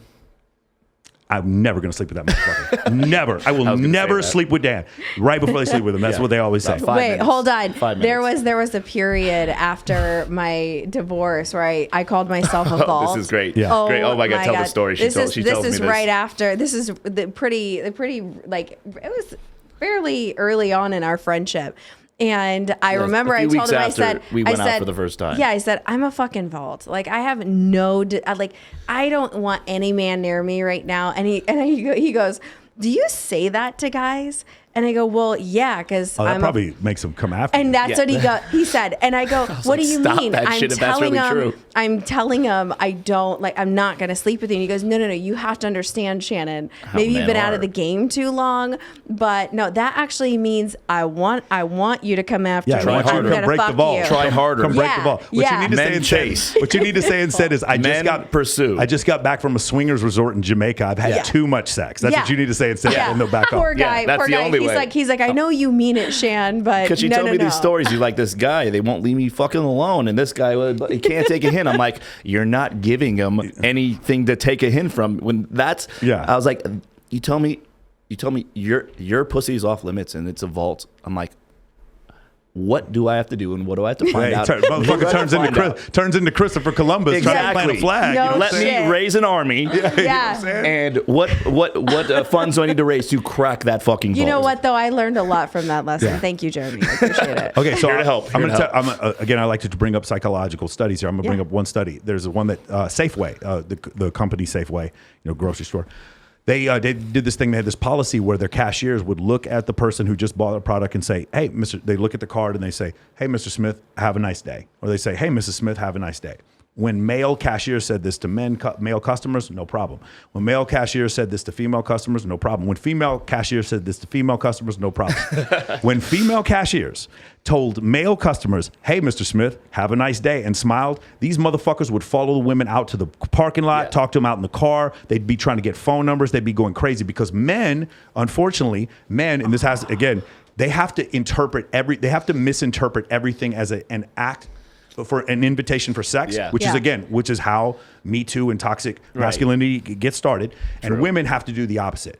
Women women, because you have to be more selective. Not even just like your psychology, from a pre-Plasticine epoch. If you have sex with the wrong male, you think this man's an alpha and he ends up being a beta, you and your children die. It's not like you just end up paying child support, or you end up taking Plan. Lord help us all. It's not like you just end up taking Plan B the next day either. You get pregnant and then you die because nobody helps take care of you and your kids. You're not part of the tribe anymore because you've been shamed. That's the reason why women have this innate fear of like, oh, I don't know who this person I'm going to have sex with is. I don't know many men who are like, I'm a vault, right? But it's women. You're like, I'm a vault. I totally understand it. Because you have more invested, right? So that's the reason. And by the way, it's called the parental investment hypothesis. It is a hypothesis from evolutionary psychology. It has never been disproven. And the idea is this: of any two gender species, the gender that puts more investment into raising the children is the more selective of the two genders. When it comes to most mammals, the male is the one who's less selective, and the female has more invested. there's a certain type of fish where the males carry the eggs, and there's a certain type of seahorse where that happens also, and you find the same thing. The women are competing for the men in those type of situations. So it's never been disproven, and that's the reason why women. And by the way, if women weren't selective, men wouldn't buy a house. We'd fuck in a cardboard box. We don't care. Yeah. If men weren't selective, let me tell you something. If women weren't selective, we'd be living in caves still. True. Dude, I've told all this them shit here. this, and Like, who every woman, cares? I'm like, everything I do is geared to attract a woman. Everything. And women, I remember talking to a mutual friend, so I won't say her name. She's like, I'm getting this work done, this plastic surgery done. I already know who the mutual friend is. I already know. I think I do too. I already know. Shout out to OnlyFans. Go ahead. Okay. I'm getting this done and this done, and I'm like, you're fucking beautiful. Yeah. I'm like, we've been friends for how many years, blah, blah. Yeah. I'm like, I'm going to shoot you straight. If you look like shit, I'm going to tell you.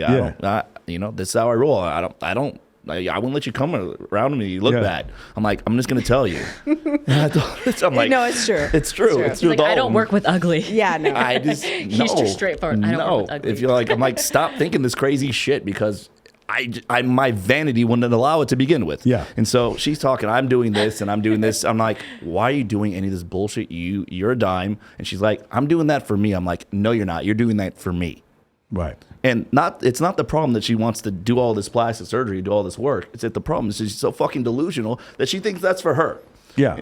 Because everything she's doing is to attract me. It's also and the you. clique you run with, right? You know all the girls here that go to that one doctor in Amsterdam. They all get the same nose. Right. They all get the same everything, right? It's that kind of thing, right? And yeah, it becomes a little bit problematic when you see that situation, especially plastic surgery or steroids for that matter. People start doing it and they start doing more because they see the results or whatever. Right. Or face app. FaceApp. Or Facetune, where they start editing their photos. Yes. Have you noticed every girl now looks like a Catfishing piece of people. porcelain now? Hey, how come We are your flawless. how come your face is three shades lighter than the rest of your body? Oh, that's right. You use No face app. idea. Yeah. No idea. Okay. That's funny. Let's go back to a couple things. First off, I love this topic. You were a fitness model. How many? 100 and what? 80,000. 80,000 followers. And your man told you to take that shit down. My ex-husband. Okay, yeah. so ex-husband. Let's go ahead and make that a point. Let's get into that. Talk about that situation leading up to that. What did he say, and then what happened? He was just done with me being in the industry, competing, and he was like, "I'm done. Just I don't want anybody looking at you." Was there a problem with? I don't mean to get too personal, but like physical time alone with him. Does that make sense? Like, were you so? But I've dated a girl where it was fantastic. We really got along. But every weekend she's in Mykonos, she's in Saint Tropez because she's this famous model. And it was just like, I can't be your boyfriend because we're not physically together enough. No, we were already married. Okay, but you're together all the time. It's All- not like okay, all the so time. so your job was not physically taking you from him, but he couldn't stand Not other at people all. looking at you. Got it. Yep. So I had he was like, "You're my wife. This is what I'm asking. So it's either you delete this or we get divorced." And I was Couldn't like, you just archive the photos and then just start posting professional photos? I had to literally put like permanently delete. Like he watched He her. watched me What? permanently delete it. That's called divorce in my book. Well, I was like, you know what? If I can do it, if I can get $180,000, I can do it again. Now Yeah. I'm more private, but just for my own personal reasons. But I'm still out there doing marketing. I'm hosting events with him. Like, I want to be out there, but it's just in a different aspect. Like, I was posting a lot more bikinis, body, and that's what that industry comes with. Yeah. So he got tired of it, and then I was like, all right, well, I guess that's just it for me, How long So, between him making you delete that shit and then you got a divorce? How long? I want to say 4 years. It took 4 years after that. 4 years, Oh, yeah. damn. I thought it would have been the beginning of the end right there. 4 years, yeah. I shifted my energy and my priorities just into the marriage, and I had 2 stepkids, so I became a stay-at-home mom. So the narrative he tried to enforce on you, you tried that narrative for 4 years. 4 years. Right? You did Yeah. that. And then it didn't work out for you. And then was there anything else? Was it any other kind of jealousy? Because here's the thing, man. For me, is like as long as you come home to me, I don't give a shit. Like I'll help you Right. with your lighting. You know what I'm saying? I think it was just him not being fully secure, but not Right. with me, like with his own problems. So, because I would never tell anybody to And delete jealous. Yeah. their social media. Like, I don't care if You I'm would make me marrying get you. rid of my foot fetish OnlyFans? You wouldn't make me get rid of that? No. 'Cause I make so much money though. That's She what I'm wouldn't. saying. Bring But the I dough would- in. you wouldn't. I would put my foot down with Yeah, that. he put my foot down. Make me get rid of my foot fetish OnlyFans? No. No. Okay. No. Like, love that. I mean, at the end of the day, like, we were always honest, and he met me when I was competing. So I was like, why am I going to stop just because we're married? Like, it's helping our business. It's helping our That business. was good too. That is You the trust best. me. This is I met you at the Rhino, but I want you to stop stripping. Oh my god! Really? Mike. Oh my god! For years, Mike would yell at me because I'd tell him because my ex wouldn't let me.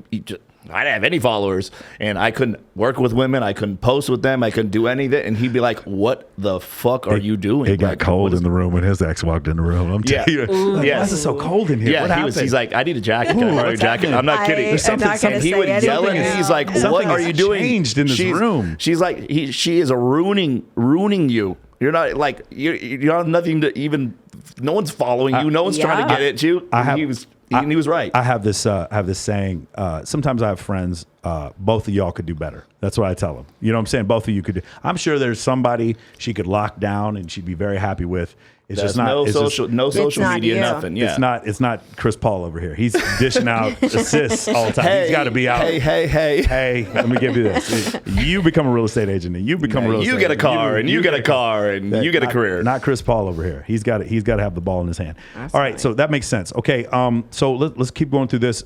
I wanted to go back to the dark side here. You mentioned before about the drinking and the stuff you were taking when the 08 crash up. I think this is a message. Again, losing all your money is an important message for people to hear, bro. I'm telling you, I lost a lot of money at one point, and I'm embarrassed because some of it was my family's money. I'm calling my mom. My dad is, he was hit by a drunk driver, and he died. And I just remember thinking how embarrassed I would be if my dad was still alive to see, because he worked in finance, and I'm apologizing to my mom. My mom's like, I'm not worried. It's fine. Everything's I gonna be lost fine. some family and friends' money too. Yeah, and then that feeling of bad. just like embarrassment, right? And it drives you. I remember felt like nothing. It drives me to certain things. literally feel like nothing. I lose all this muscle mass, and I can't sleep.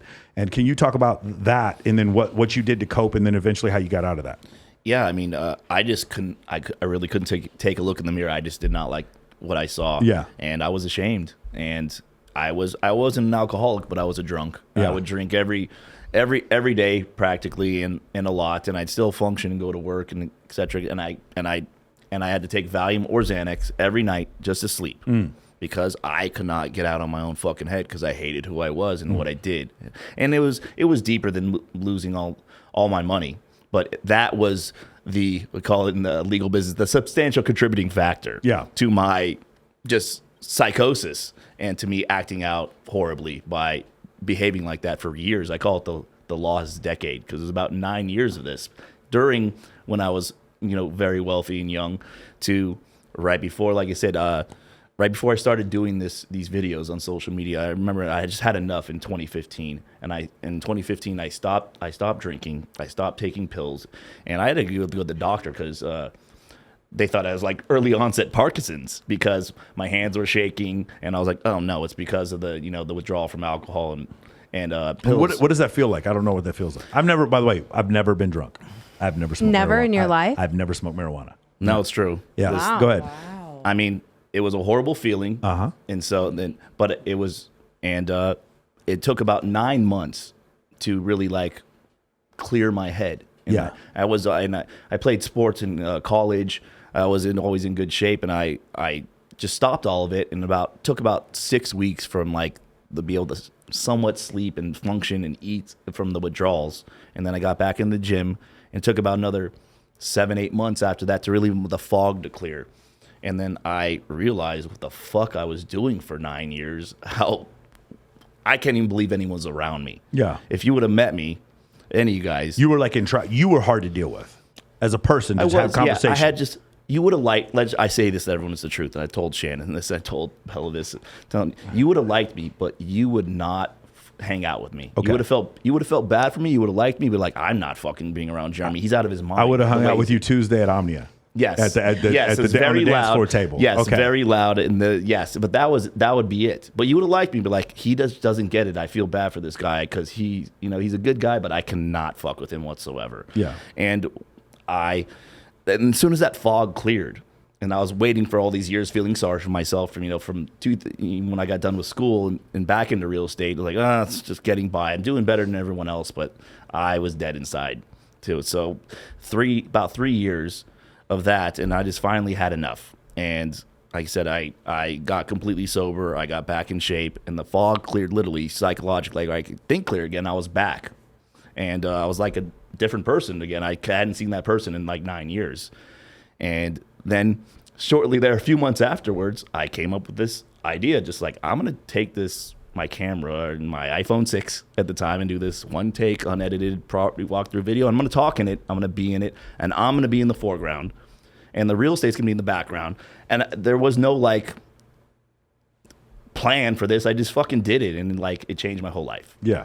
And that's kind of how the evolution of it. Like I said, I can believe when I was in school, I was fucking drunk. Like, I didn't care. People would ask me, professors talk shit. They're like, why do you even care? I'm like, I'm getting C-minuses. I'm working for my mommy when I get out of here. Yeah. Like, that's the level of For sure. psychology. Entitlement, man. It'll tear you up. People think, I didn't care. I was like, I'm not trying. Entitlement doesn't just make you not work hard. Entitlement fucks up everything, bro. It takes away your abundance mentality. You only think there's one way to succeed, bro. It takes away your gratitude. It takes away your present moment awareness. It takes away, dude, entitlement. I was stripped of all of that. Listen. I'm not trying to be arrogant. There's no nightclub in the city I can't just walk into with dudes. They'll let me in on stage. You've taken me. But I never do that. I walk up and I wait in line. I never try to push in front of anybody else. And I every time I'm like, dude, one time my birthday, I brought like 56 girls to like Omnia. And I remember walking up to the host and be like, man, thank you guys for letting me come here. It was me. It was me. And eventually it was 56. I walked in with 22. Yeah. It was me. And they all wore burnt orange because I went to UT Austin. So they all wore burnt orange for my college. Yeah. This was last October. And then Dan Bilzerian shows up. I was like, hey guys, Bilzerian's going to show up. He's coming to my birthday. And they were there. And I was like, thank you guys, man. I just want to say thank you for letting me come to your club. And I got messages from other GMs like, why didn't you come to my fucking club, dude? Like, what's going on? And that's always, there's never going to be a moment where I'm not entitled. This podcast has done so well. I'm so grateful to Sticky Paws. John Orlando did not have to go out of his way to set me up with all of this. Any guests I want, he reaches out to guests for me. He's done so much. Always grateful, no matter how much I feel entitled. It's the same thing with the bikini competition I'm hosting. I don't think they've had 100 girls ever do the competition. I have 190 set up already, and we're 2 weeks out before it starts. And every time I talk to them, I'm like, thank you guys so much for hiring me. It only took you 10 years, but thank you so much for hiring me to do this thing. Because I'm telling you, entitlement is like cancer, bro. It is a disease. It's impossible to work with people because the learning has stopped. You can't teach people shit. They have no present moment awareness. They have no gratitude, and they're just in the worst possible headspace. No, the cynicism, the self-loathing, etc. It was destroyed my life. Yeah, quite frankly. Yeah, for sure. So that's good. And then you going through that whole thing and coming out of it. You said it took 9 months for you to get like just mentally really clear. Just where I was physically and mentally, where I was like clear-headed and physically functioning as a 33-year-old guy that's athletic and used to play sports in college. It was that long because I abused myself. Am I imagining for something? So many years. Did you have a back problem? Am I imagining something? What was that? True. What was going on with that? Well, I blew my knee. Okay.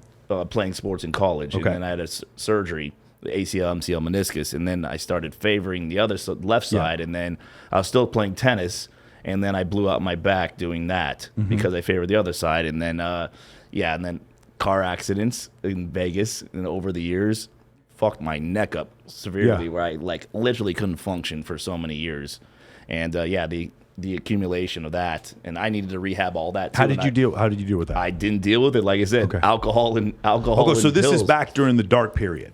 Yeah, I still deal with it to this day. But and eating right and sleeping and not doing drugs and not drinking all day and all night and just simple stuff like that, like just improved everything. And it had really nothing. Like I couldn't believe it. Like I started drinking juice like a couple years ago, like from different kinds. Yeah, and I'm like, for sure.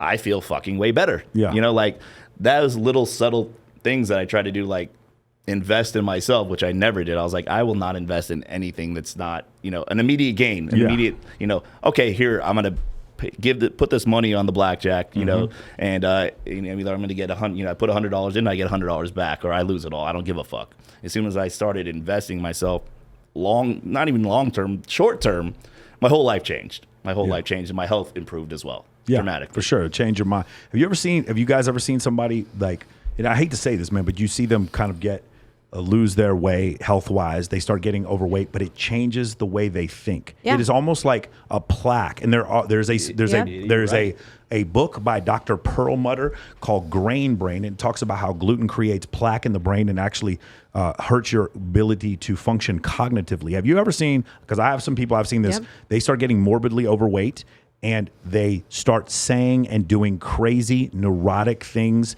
and become paranoid. Have you guys seen this happen before? I owned a medical weight loss practice, actually. Yeah. And no, people that have gone that far out, it has a direct effect on everything. And neurologically speaking, it changes the way that people think. You know, it's funny. A lot of people don't realize this is that your body has like a certain amount of testosterone that it builds automatically. And testosterone is converted through body fat into estrogen. So if I were to give like a person who's overweight 200 mgs of testosterone, so one milliliter, or 200 milligrams of testosterone every week, they would convert most of that into estrogen. Whereas if a guy who is fit, his test is going to go up to 960. A guy who's not fit, his test is going to stay down in the 400. He's going to have to take 400 milligrams, maybe 500 milligrams just to get the normal boost. And he's going to have to take an estrogen blocker because people don't understand. As you get older, getting that fat off your body is bad, and it does so many bad things to you, to your knees and your back and your neurological function, which is why being in shape and like what you said before, being clear-headed is just so incredibly important. Yeah, it was insane, the difference. I felt like a different person. All I did was, like you said, I stopped drinking and I stopped taking benzos, and I worked out, and it was day and night. And then, over the last 6 years, I changed my diet, added X, Y, and Z, and that really, I wanted to be the best of the best. And like I said, I could care less, at a certain point in my life. And so it's a real dramatic change for me. Like, sometimes I can't believe it. Yeah. I can definitely relate to you because that's kind of what I was going through, but with my seizures. So I had I couldn't drink. I had to just do CBD and marijuana and smoke weed. And I stopped having a seizure. I've been seizure-free for 2 years. Wow. Nice. Great. Just from that. That's beautiful. And I drink a little bit here and there. I don't, go overboard because it's a nightmare with me. I feel like shit the next day. But yeah, I've been seizure free. No, and for I 2 admire years. that about Mike because he's never, no matter how, it's a big deal. People are drinking around him all day, all night, for all the time we go out. So many people. It's crazy. But like he doesn't do any of that, and just the difference in, like, you mentioned, my neck and back problems, just from reducing not drinking, and that reduces the inflammation so much, like that improved it exponentially just from that. And like I said, I feel so much better and so I was like, oh, that, there's a method to everything. Like Mike just goes around and does his thing, and people just think he's walking aimlessly. I'm like, everything's fucking thought out, everything's planned out, everything, there's a purpose to everything. That's what I learned a lot about, everything from watching him. There's a lot of you right now who think, no, Michael, I've definitely taken a shot with you. No, you didn't. I put that motherfucker underneath the table. I've seen him do it, or he's giving it to me. I've done that too. He's giving it to me. You just slide it when everybody kicks it back. Then you There's just no slide it over. shortage on You takers. throw it. Yeah, literally. be done. I'm going to say something to get me in trouble. Okay, guys, I want you to imagine yeast. Okay, look at yeast under a microscope. Okay, now I want you to imagine yeast taking a shit. Yeast is shitting all the time, just shitting. That stuff's called methanol. And I would just want you to imagine that you drink that stuff. It's called tequila and vodka. You are drinking the shit, the waste byproduct of yeast. That is what alcohol is. Just in case you were wondering, yes, I don't drink. So now I don't mean to be judgmental. Go ahead and get drunk. I mean, obviously, funny enough, when I'm at a nightclub, I find sober people to be incredibly boring. I don't mind drunk people. He at all. laughs like his the ass drunk off at ones. me. Yeah. He's the first one to get me drinks. Yeah. So here you go, Jeremy. I'm going to talk about, so she talked about her husband and them breaking up. Yeah. And I want to talk to you because you mentioned before about the typical Vegas guy. Okay. Because there's this podcast is for a large audience, but also I like to introduce, I don't want to sell you Vegas. I want to teach you Vegas for those of you who are interested. And by the way, I have a Vegas immersion program where guys come and stay with me, stay here for a week. And I try to teach them Vegas. And I also have a live-in program where guys do a month with me. In this situation, I want people to understand the typical Vegas guy, what you're talking about, but also describe the guy here, because the guy is different here, right? The guy here, knows how to dress a little better. Yeah. The guy here is taking fucking Tren, Yes. Anavar, Yes. and fucking he's taking Masterone, right? So Yes. can you describe the typical Vegas man? The typical Vegas guy is the one that has the flashy car. Okay. He wears the nice clothes. He knows all the words. Hence why. And honestly, when I met Jeremy, I was like, douchebag. Not because of the way not because of who he is, but it's that Vegas perception. Yeah. They're cheaters. Typically out all night, drinking. boys. Fuckboy. I mean, let's be real. They're fucking a Keep million going. women. Keep going. Say another one. Like, What else? What else are we doing? Get it, guys. What else are we doing?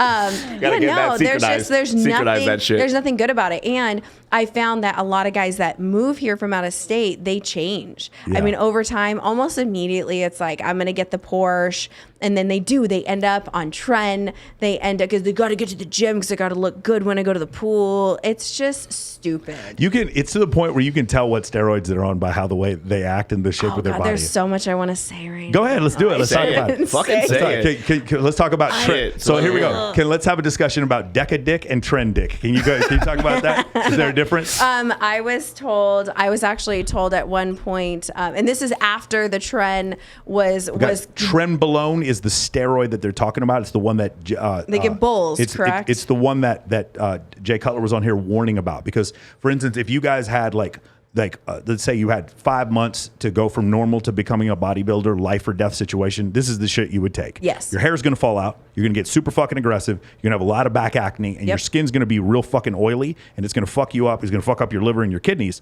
but you're going to get bigger faster than anything else you're going to take is fucking Trenbolone. This stuff will make you, this is double homicide, killed my girlfriend, crazy motherfucker, drove your car off type shit. This Trenbolone. But I'm not, again, I know there's a lot of guys who are watching this. Yeah, they're taking notes. Shout out to Fit Club LV and the Dragon Slayer.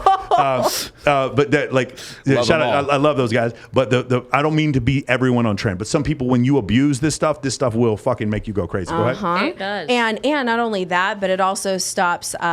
You can't produce sperm. Yeah. So, and a lot of young guys, they go on it and they have no fucking clue. They couldn't get a 17-year-old Mexican girl pregnant. Right, they're on so much fucking. Yeah, there's so much nothing gear. that's gonna happen. They're done. They're done. To get your fucking sperm count back after that, and to regulate your testosterone, it's crazy. It's stupid, whatever. But you're big.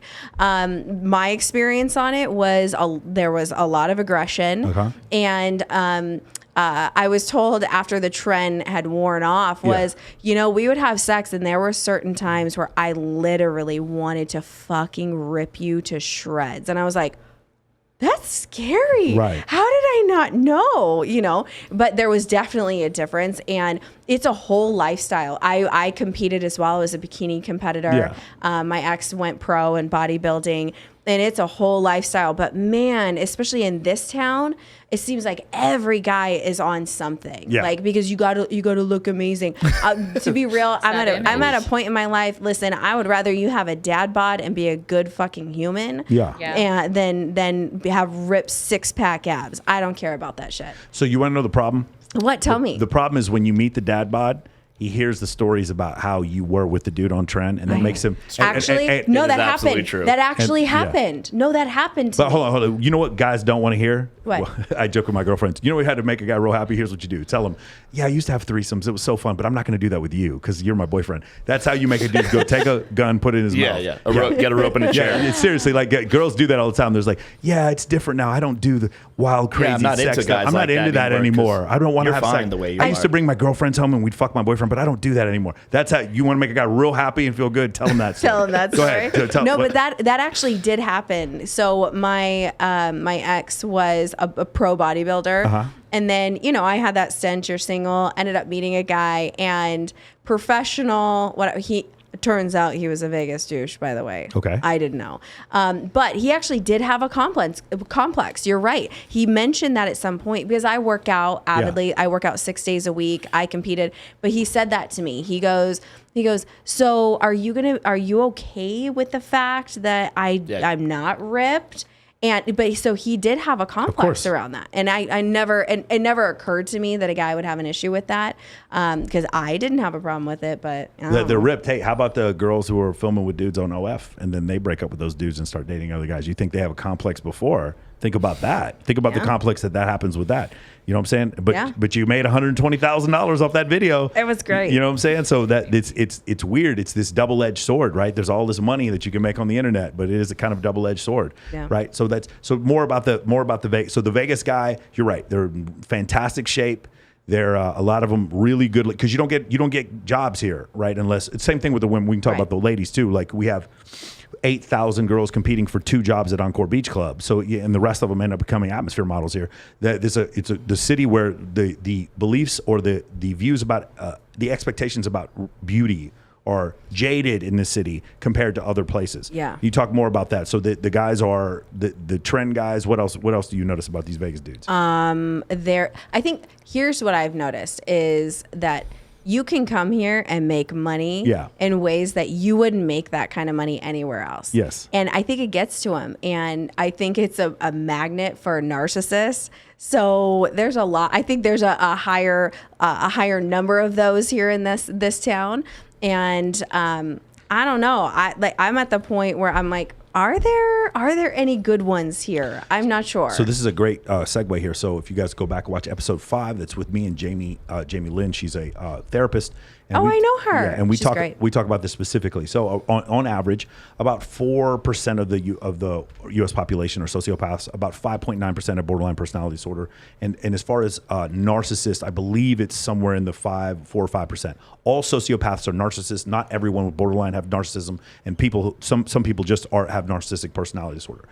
But the idea was in large metropolitan areas like Chicago, New York, Miami, Las Vegas and Los Angeles, that percentage is going to go higher, especially in like beauty service industries or stuff like that. Like you're a fantastic basketball player. They're not going to make you, there's plenty of narcissists that play in the NBA, but you got a nasty crossover. They're still going to give you that job. And there's a lot of very, very beautiful women that live here, that moved here, that might be narcissists, or you may have narcissists that are VIP hosts or something like that. And so what the theory is that while the average may be 4.4%, in places like Los Angeles or Las Vegas, it may be 9%. Yeah. 1 out of every 10 people you meet suffers from some cluster B personality disorder. So it's interesting that you mentioned that. There are some theories specifically dealing with that, whereas in Des Moines, Iowa, the number might be lower because there's no way for a narcissist to receive validation in Des Moines. Right. There's no way for a psychopath to receive validation in Wichita, and I say that, but that's where the BTK killer was literally from Wichita. Yeah, be careful. But that's seriously, it's easier to get validated. If you're a pretty girl, you get something for nothing easier when you're in LA or if you're in Vegas. Yeah. So that's interesting. So that's something that you notice. You feel like there's more narcissists here. 100%. Yeah. 100%. Okay. Now I have another theory for you. If you did meet a nice guy, you wouldn't even fucking notice him. No, that's not true. Yes, no, that's not true. I agree. Jeremy knows me very well. No, that's not true. And honestly, because I've never worked in the service industry like that. There was a very small stint, and I just felt like I didn't fit into it. I don't know. Up until the past couple of years is actually the most that I've spent in the industry, around those people. Real estate industry. Well, no, it's not just the real estate industry that I'm around, Jeremy. I know, I'm just kidding. But so I feel like I was somewhat sheltered from it and didn't realize it because I was in corporate America. I was building a health and wellness business. I had a medical weight loss practice. I got kids. And so I didn't notice it. You know, I'm like the Las Vegas suburbs, you know, that's my jam. And so once I started kind of unveiling these people, I realized, holy shit, this town, there's a lot more going on that I didn't know about. And this is true, though. I was speaking more in general. It might not apply to Shannon or Bella, but we have these conversations with mutual friends over the years. Some 17 years long, and they always come to me because they can. They're like, why can't I ever this fucking line?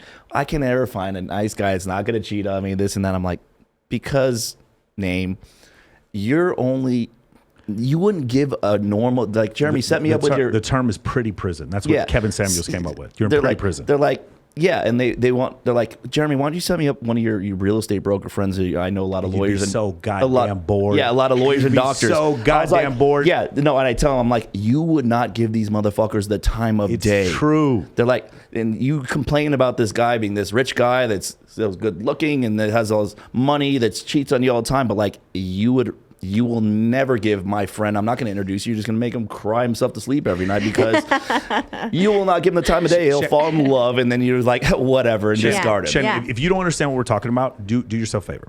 Whenever I have a gratitude problem, I go to Walmart. Just walk around Walmart. All of a sudden, I have tons I understand what you're saying. But I want you to do this. Go around Walmart and look at the men in Walmart. Really look at them and ask yourself, who is fucking these people? Because you know you won't. No, First time we see Bella put her hands on her face like this. No. But the thing is, when you say these now. things, I can't meet a dude. Those people at Walmart, you don't even consider them. They're not even part of the equation. No. But the equation, because you're so pretty, the equation is the dude with the newest Lambo and the biggest muscles. You don't. I have a friend of mine. Shout out to CJ Sparxx. She was at. I was with her at Sapphire yesterday. And she's one of my closest friends, and she's a playmate. And I tell CJ all the time, I'm like, CJ had an hour-long conversation with Kevin Samuels, and Kevin Samuels said, "You're in pretty prison." I tell CJ, CJ's like, I can't meet it. Like, we're literally walking in on the red carpet at the Maxim party, okay? Because I do the interviews for all the Maxim parties.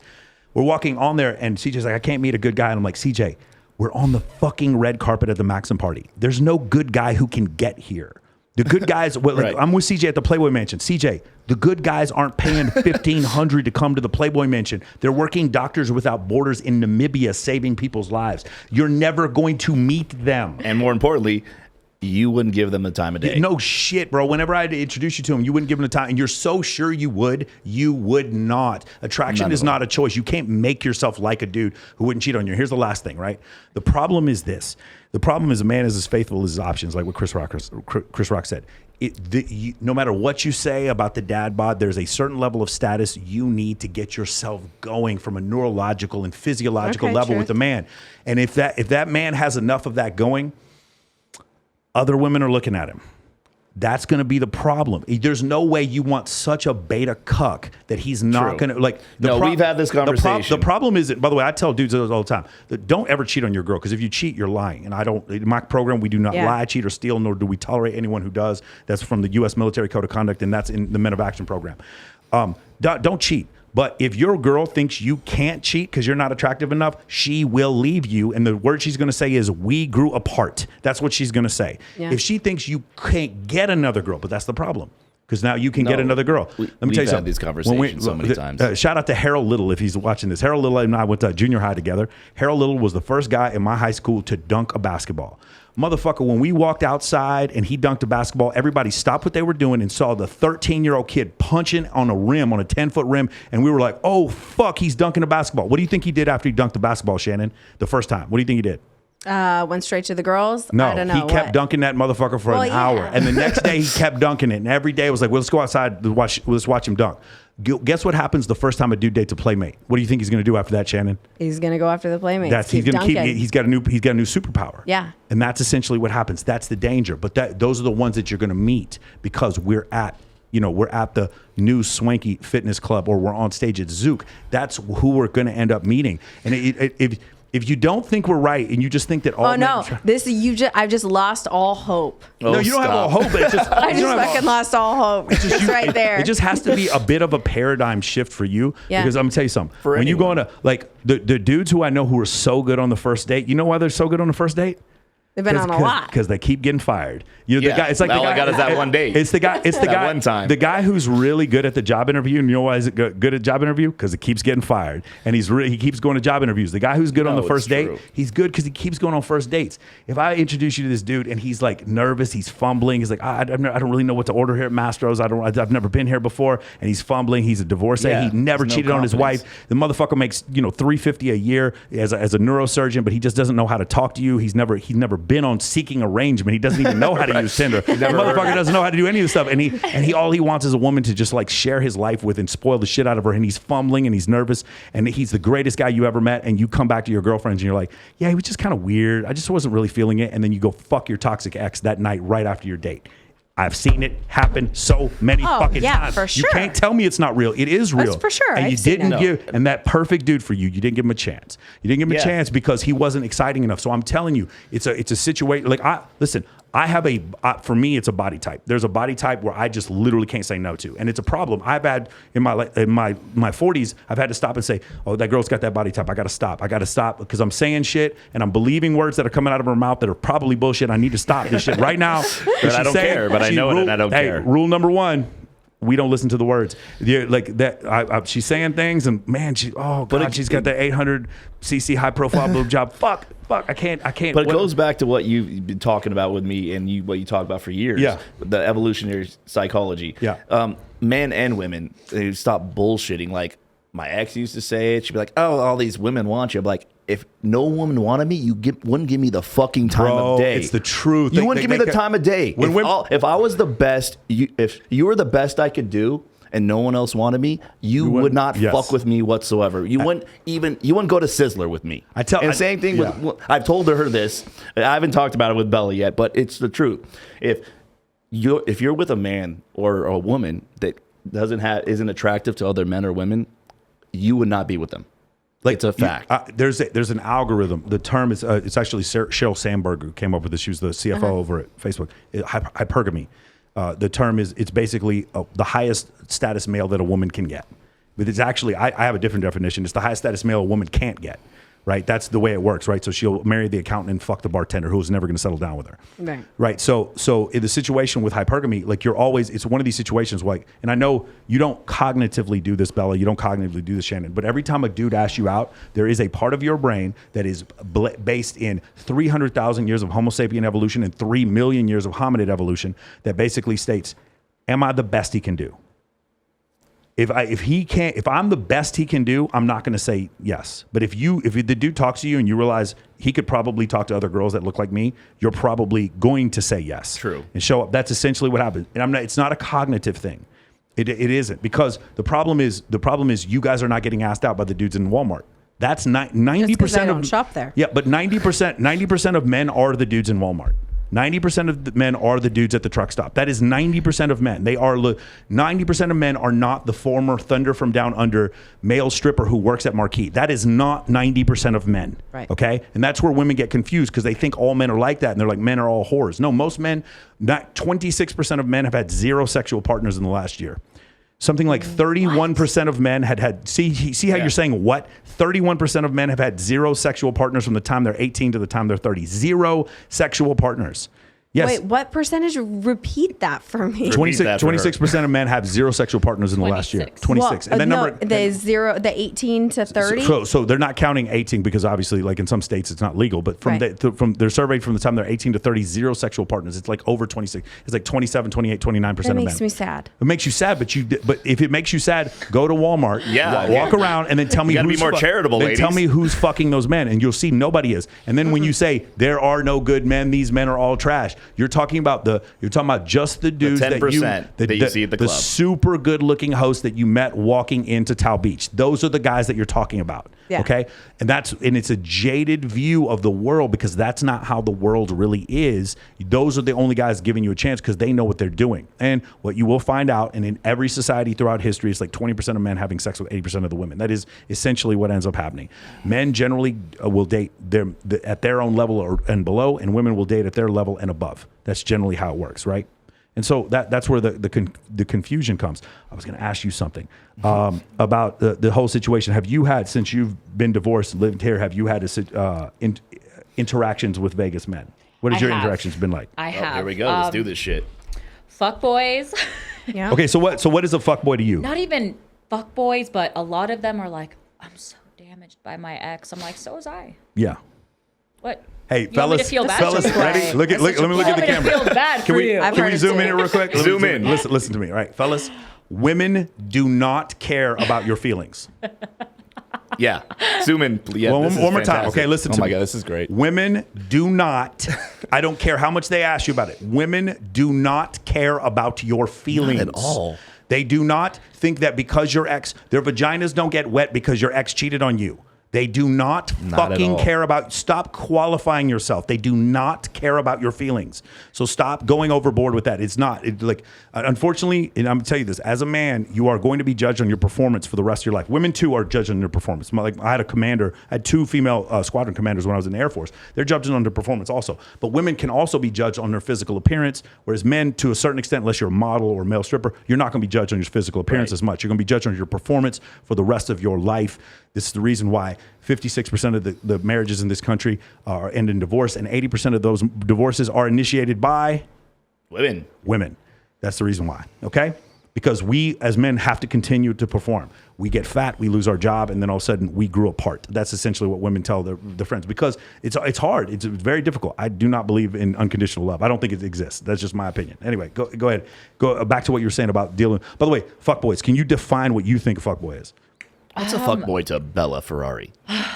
Well, first of all, like, just act like a fuckboy is one who loves women in general, like womanizer. You can be not a fuckboy and love women in general. I know, but there's I guess you know. I know, because I see him and like moment. he attracts women. Okay. Like he does, but he's got boundaries. Okay. And I have met other men who just don't have those boundaries. And I'm like, if they don't have those boundaries What do you mean by with me, that? they don't. They What do you mean just. boundaries? What I mean by boundaries is like, okay, so we just met, right? Yeah. And there's certain things that He's trying to holler at your roommate the next day. Yeah. No, not at all. No, but not Jeremy. there's just certain things No, that not Jeremy. I'm saying fuckboys. Yeah, Yeah. well, there's certain things that I'm comfortable speaking to when I meet a man, and there's some that I don't. So when I met him, like I got more of like a sister brother vibe off him, Yeah. you know? So that's why I was like, I know that we're not going to cross those type of boundaries. Okay. And I've met some guys that that's like the first thing they go for. So I'm like, if they go for that right with me, they're doing that with the next girl. Let me ask you a question. If you met a dude, because this is what I think fuckboy is. If you met a dude and he was like on the first day, before he even kisses you, you'd be like, hey, listen, we can be friends. I think you're amazing. I'm just going to let you know that I live a polyamorous lifestyle. And if I see you, I'm going to see other people. Or I'm going to see you and we're going to see other women together. And that's how I live my life. And that's the decision that I made. And I'm never, ever, ever, ever, ever going to lie to you about anything. Would you consider that a fuckboy? No. Okay, so what I'm saying is what makes him a fuckboy is the lying. The lying. Mm-hmm. That's be it. honest. Yeah. Listen Be to me, honest. gentlemen. Why can't you be Gentlemen, real? it's not It's the yes. polygyny. It's not the polyamory. No. Embrace it. No. It Own is. it. It is That's it. the lying. Yeah, because then you give us choice. Correct. You take away our choice by fucking lying about it. Just say, this is what I want to do, and this is what I'm gonna do. Are you game for it, or are you not? Yes. Because I get to say then yes or no. The most fulfilling relationships I've had with women is where I have that exact discussion with them, and I'm like, I'm not going to be your boyfriend. I'm going to help you in every single way, and you are the woman who's going to meet my mom on Christmas. But we're going to either be with women together, or I'm going to see women on the side. But everything else is all about you. And at first they're like, no, I'm not going to do this, and then they come back and we end up together for years. Yeah. Like that's essentially the way it happens. Because I will never, ever, ever, ever lie to a girl that I'm dating. I will not. And has it caused me situations? Here's what usually happens. No, Michael, that's terrible. Most guys aren't like you. There's no way. Guys, my boyfriend would never cheat on me. I have a golden vagina. I have a voodoo clam. shit. I have a voodoo clam. He would never fucking cheat on me. Michael, he would never do that. And so because he would never do that. So because of that, men are like that. My man never looked at anyone. And then of course they come back a couple months later. I can't believe he cheated on me, baby. He never wasn't cheating on you. From the moment you started dating, I didn't want to tell you because I wasn't trying to get in your shit. Yep. I know 16 other girls he was talking to. The difference between me and him, remember you called me a piece of shit because I told you that I see other people, is that I'd never lied to you. Yeah. That's it. And they're like, no, I don't want that. Next thing you know, I see the same girl 4 months later dating a male stripper talking about he's not going to cheat on me. It's just so crazy to me. That's refreshing that you actually tell the truth. Yeah, it's so That's crazy really to me. refreshing. I can't tell you how many of my female friends, I'm like, listen, I'm not trying to be your boyfriend, but I'm trying to tell you is that you think that you found something different and it's not. It's like you're trying to weigh your conversation that you're having with this person and Facebook and the modern times that you live in versus 3 million years of hominid evolution. No, you're not going to weigh. Your point. These things don't weigh true. together. Rule number 2 in the Men of Action program: all human behavior makes sense through the lens of evolutionary psychology. Evolutionary psychology explains all human motivation. When you realize that, it's kind of a scary realization because it kind of takes away your free will, which I don't believe in free will either. That's where you kind of come to that understanding. But then you understand why men are the way they are and women are the way they are. We had Swedish Bella over here, and she said something just a couple weeks ago. She said men do not love with their penis, right? And it's really hard because a lot of people don't understand. And so people got very offended when she said that. I got a ton of comments on there because she was basically saying, because she lets her man sleep with whoever. They have threesomes together with other women. And the thing is, for men and women, if I have a call, I have like 70 dudes on there, and I'll ask them a question. And even though I've never met these guys, I know what the answer is. And I say this: is it possible for a man to love his children, to love his wife fully and completely, totally love as much as you can love with someone, and still have sex with other people? Yep. And every single guy, without exception, raises their hand. And women are shocked. What? I can't believe you guys planned this ahead of time. No, I didn't. I never met these dudes. I don't even need to know these dudes. I've seen it. Because the thing is, here, there's a couple reasons why. And you probably might understand this differently. Your free testosterone is probably around 60 to 100, probably less than that. Mine is 960. Right, I'm 17 times as much testosterone. Imagine the horniest you've ever been in your life. Multiply that times 20, and then weigh 225 pounds, and then have no fear like that. You cannot. When women like the level that men will go to try to have sex with women, like women have never. I can't even think of an analogy. But there is an analogy. You should read about women who take anabolic steroids. They start talking about my sex drive was outrageous. It's like, it's not outrageous. You were a dude for a couple hours. That's all it was. And so that's the thing, like women don't understand that part of it. Now, I'm not saying every woman should excuse their man having sex with other women, but women should understand that if a man has sex with another woman, there's another study in Dr. Buss's book called When Men Behave Badly. It talks about when men would cheat on their wives, men who would cheat, men who would not cheat, the rate of satisfaction they reported in the marriage was the same. When women cheated and when women who didn't cheat, the women who did cheat, 79% of the time reported less satisfaction in the marriage. When men cheat, it is not to end the marriage. When women cheat, it is to end the marriage. Okay, it's very different, and it makes sense, right? Makes sense. But the thing is, for men, they can completely separate. Not always completely separate intimacy from. Or intimacy from sexual intercourse, and most women can't. I do meet some women who can. A lot of them live here. Yes, and a lot of them will come meet you in your hotel room for $1,500. But that they can completely separate. But usually on the other end, at some point down the line, there's depression or there's some sort of drug addiction or there's some sort of psychological. Most women I know cannot completely compartmentalize sex from intimacy. And generally, when men are depressed over a relationship, I can say, "Hey, get out there and start dating other people." Women. And the guys are like, yeah, I should go do that. When I say that to women, it's hard because I heard a woman, this is her description. She said, it's very difficult every time I have to get undressed in front of a new person. That is a very difficult feeling for me. You mentioned before about being a vault, right? And I don't have that problem. There's no number of women I get undressed in front of. I was like, I'm depressed about this. I feel fucking used. What a terrible situation. It doesn't happen. I'm a man. So it's very difficult, right? In that way, we are so completely different from one another. And I try to help my guy friends understand how women are. They have more to lose. They do. You get pregnant. It's difficult. Your reputation. Whenever a dude brags about having sex with a woman, you can actually hurt her reputation. You can hurt her income. You can hurt her ability to get a job. It's fucking terrible. If a woman brags about having sex with me, if a woman called my boss at the hedge fund and said, just want to let you know, me and my girlfriend fucked Michael, my boss would be like, cool, do you have a photo or something? Like, what can you tell me all about? My boss wouldn't give 0.2 of a fuck if you called him and said that. It wouldn't hurt my reputation at all. There is a double standard, which is why rule number 6 is nobody needs to know who you're fucking. All right, cool. Anyway, so what do you, nobody needs to know how much money you make. I feel like we just got schooled. Yeah. We just got schooled. We did. Yeah. So do you guys, so when it comes to this, you guys mentioned this before, do you believe that, what I said before about men being able to separate sex, like a man being able to sleep with other people and then still being madly in love with you? Doesn't mean you have to tolerate it, but do you understand that? I do, unfortunately. You do? Have you been in a relationship like that before?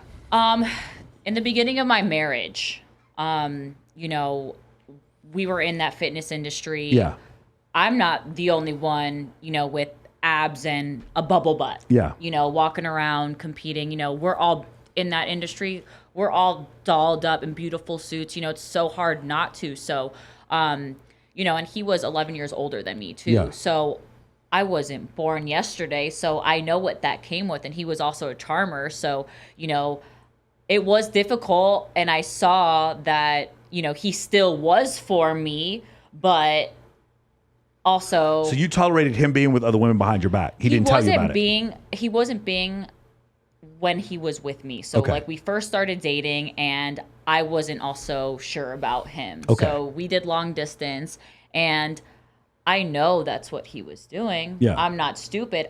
I also wasn't just with him. Got it. You know, because I was on the fence. So I was like, let me kind of protect myself and, you know, be with somebody here. It's funny you say protect yourself. When women hedge, that's generally why they're doing it. Yeah. Like I do know some women who are just, I know some women who are just like, I want, you know, I want lots of different penises. But generally for women, it's for safety. You're right. They're hedging their bets. Mm-hmm. Have you had this similar situation? Oh, yeah.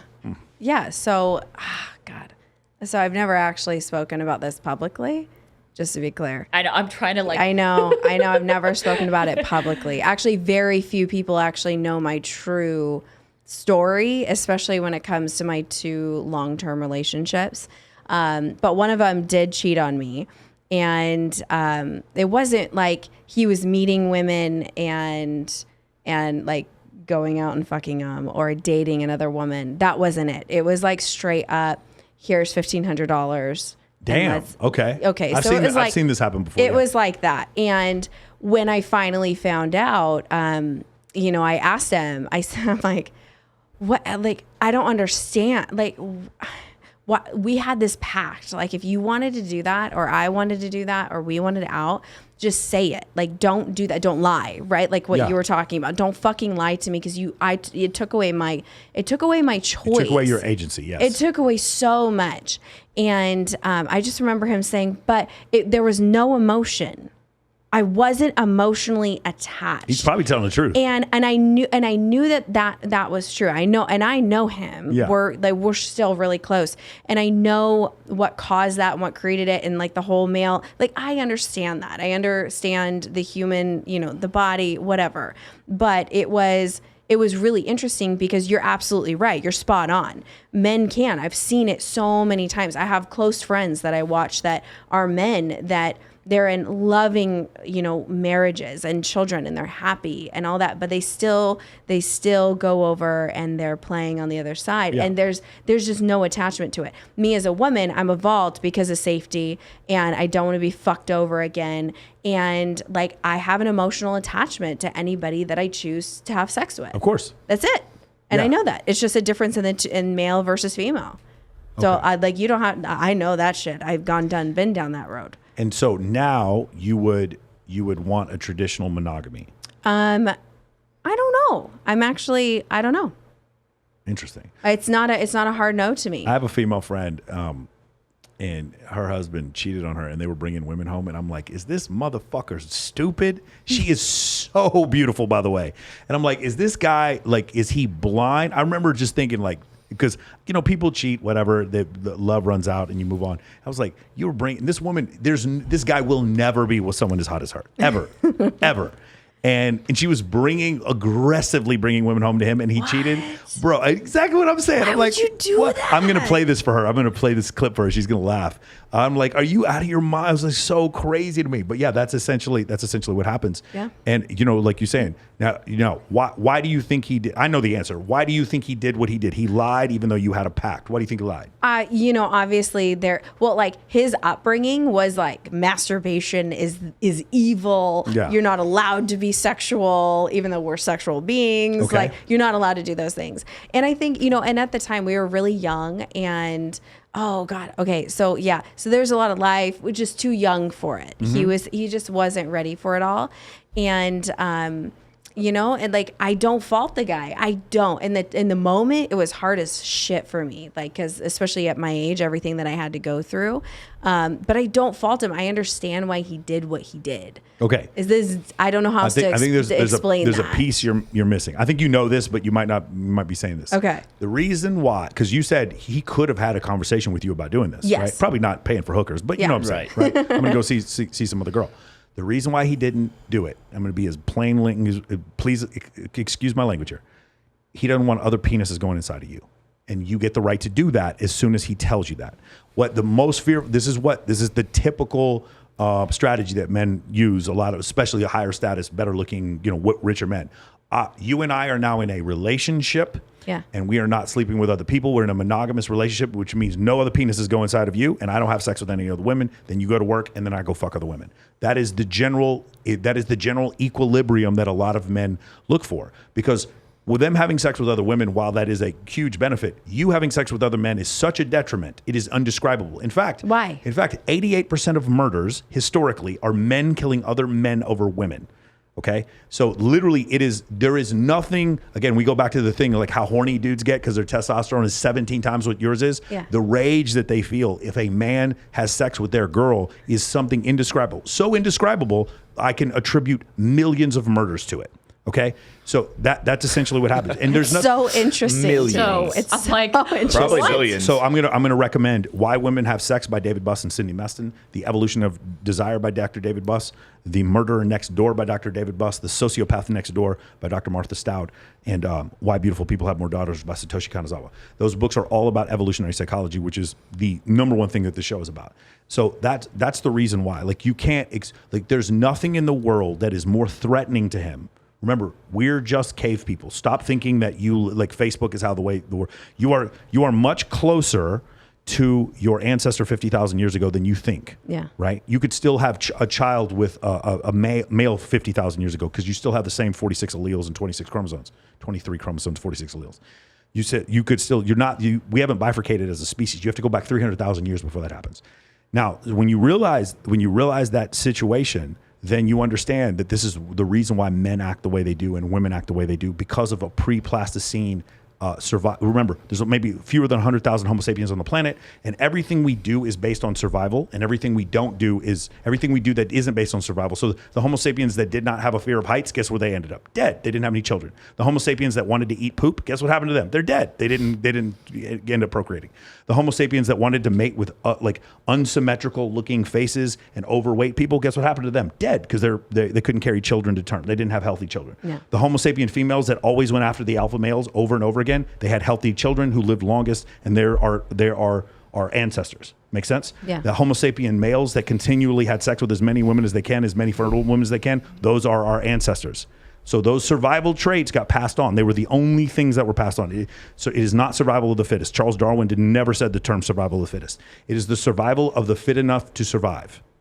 That's what it is. The fit enough to procreate. It is survival of the fit enough to procreate. It doesn't matter. This is the reason why people get type 2 diabetes and end up getting cancer and end up getting all these other problems after the age of 40 or whatever, is because the warranty's over. You're already old enough to procreate. You're good. Yeah. We don't need whatever happens to you after this. Evolution doesn't care because you're not procreating anymore when you're 60. That's the reason why people end up with melanoma and all these other, because that wasn't part of the warranty. So it's just a really interesting thing when you start considering people as what they are. We are all, sorry to offend you, we are all hairless murder apes. Then all of a sudden, Can we hashtag that? Yes. Hashtag hairless murder ape. Then you start to understand, okay, now I understand why people act the way they do. Yeah. One of the great questions at the end of The Murderer Next Door by Dr. Buss. Dr. Buss, before he was an evolutionary psychologist, he was just studying murder, the psychology of murder. When he did that, at the end of the book is one of my favorite questions. People say, why is there so much murder in the world? And Dr. Buss says, you need to look at the anthropological record. The real question is, why isn't there more? Really? And the reason why is because of the social pact that we have with each other. Jealousy is not an immature feature that Homo sapiens have. Jealousy is an evolutionary adaptation because the Homo sapien caveman who was not jealous was raising someone else's kid, and his adaptation or his genetics didn't get passed on. But the one who was jealous, he was raising his own kid and his genetics did get passed on. Therefore, jealousy gets passed on. Does that make sense? Mm-hmm. You guys got it? That makes things make way more sense when you just think every single preference you have is based in some evolutionary mechanism that helped Homo sapiens survive during the roughest periods in our survival, in our history. Does it make sense? Yep. Cool. Sorry, went off on a tangent there. No, it's great. Awesome. We talked about monogamy. Did you want a traditional monogamy? Is that what you would want now as a traditional monogamy? I don't know. See? It depends, I don't right? know. Yeah. It depends on the person. And that, like, what you said, Wait, it depends on the person. Is there a guy that's attractive enough that you would want to not have traditional monogamy? I mean, when I say the person, it's the fact that somebody could be that honest and upfront and say, this is what I want. And if that person is your person, it's not like I'm a fucking prude either. You know what I mean? Exactly. Right? So it's that, okay, let's create, okay, so what does that look like? And am I okay with it? Because every person's going to be different. Yeah. So I don't know. That's why I can't say yes or no to that answer. Interesting. I can't. What do you think, Bella? I can't either. I mean, I myself, being married, I was married for 10 years and I'm not unpacking a lot that I went through as well, but it's hard for me to say too because I was just in a traditional relationship and I wasn't happy. Yeah. Right. And okay, so could the happiness be you being with other men or him being with other women, or what could possibly lead to the happiness? I don't know. See? So swingers resort at Jamaica in the hot tub. Whatever happens. Let's take some Molly, that kind of thing. Let's take some Molly. So let me bring up one other thing. So my mother's Colombian, and I have 35 cousins who are Colombian. Me too. Yes. And one of the things that wouldn't it be weird if you were my second cousin? It would be. Do you have any family in Texas? No, I don't. Okay, that's where they're all from. So here's the thing. My mom, whenever she would pick someone for me to, obviously, like, the women I date now are not what my mom would have wanted me to date. Yeah. They have 6-pack abs, huge fake boobs, and tattoos. They're not. My mom would not be happy with that. But when you look at the women that my mom did want me to date, they're always slightly a little overweight and always really good at cooking. And she was almost like, without saying it, saying, this is the woman who will take care of my grandkids that you're going to cheat on, because that's what your uncles do. That's what your grandfather did. That's what everyone else in your family did. When a traditional Catholic masculine archetype, you will marry this woman and then you will cheat on her, but you will raise your kids and you will not disrespect your wife publicly in any way. This is the vibe I got from my Colombian relatives, right? And I don't mean to throw them all under the bus, but pretty much ubiquitously, this is what I've seen from them. And I don't want to do that. I don't want to lie. I don't want to have a woman who's cooking for me who I'm cheating on. I'm not interested in that. And so that's not the archetype that I looked for. And the other thing is, it's really hard to understand because, I love my mother with all my heart, but she's never going to know what it's like for me to want to be with a woman, because she's never going to be a man, and she's never going to have that. She is never going to have 960 free testosterone and bench press 350. She's never going to feel that feeling. Yeah. So it's always difficult. And I always try to explain to my mother, yes, Mom, we'll go to church together. I understand that. But her reality is different. Have you noticed that culturally from your family? Oh, yeah, absolutely. Yeah, my parents went through it. I saw it. So my dad's side of the family, he has 8 brothers. And what I saw, I was like, oh, my God.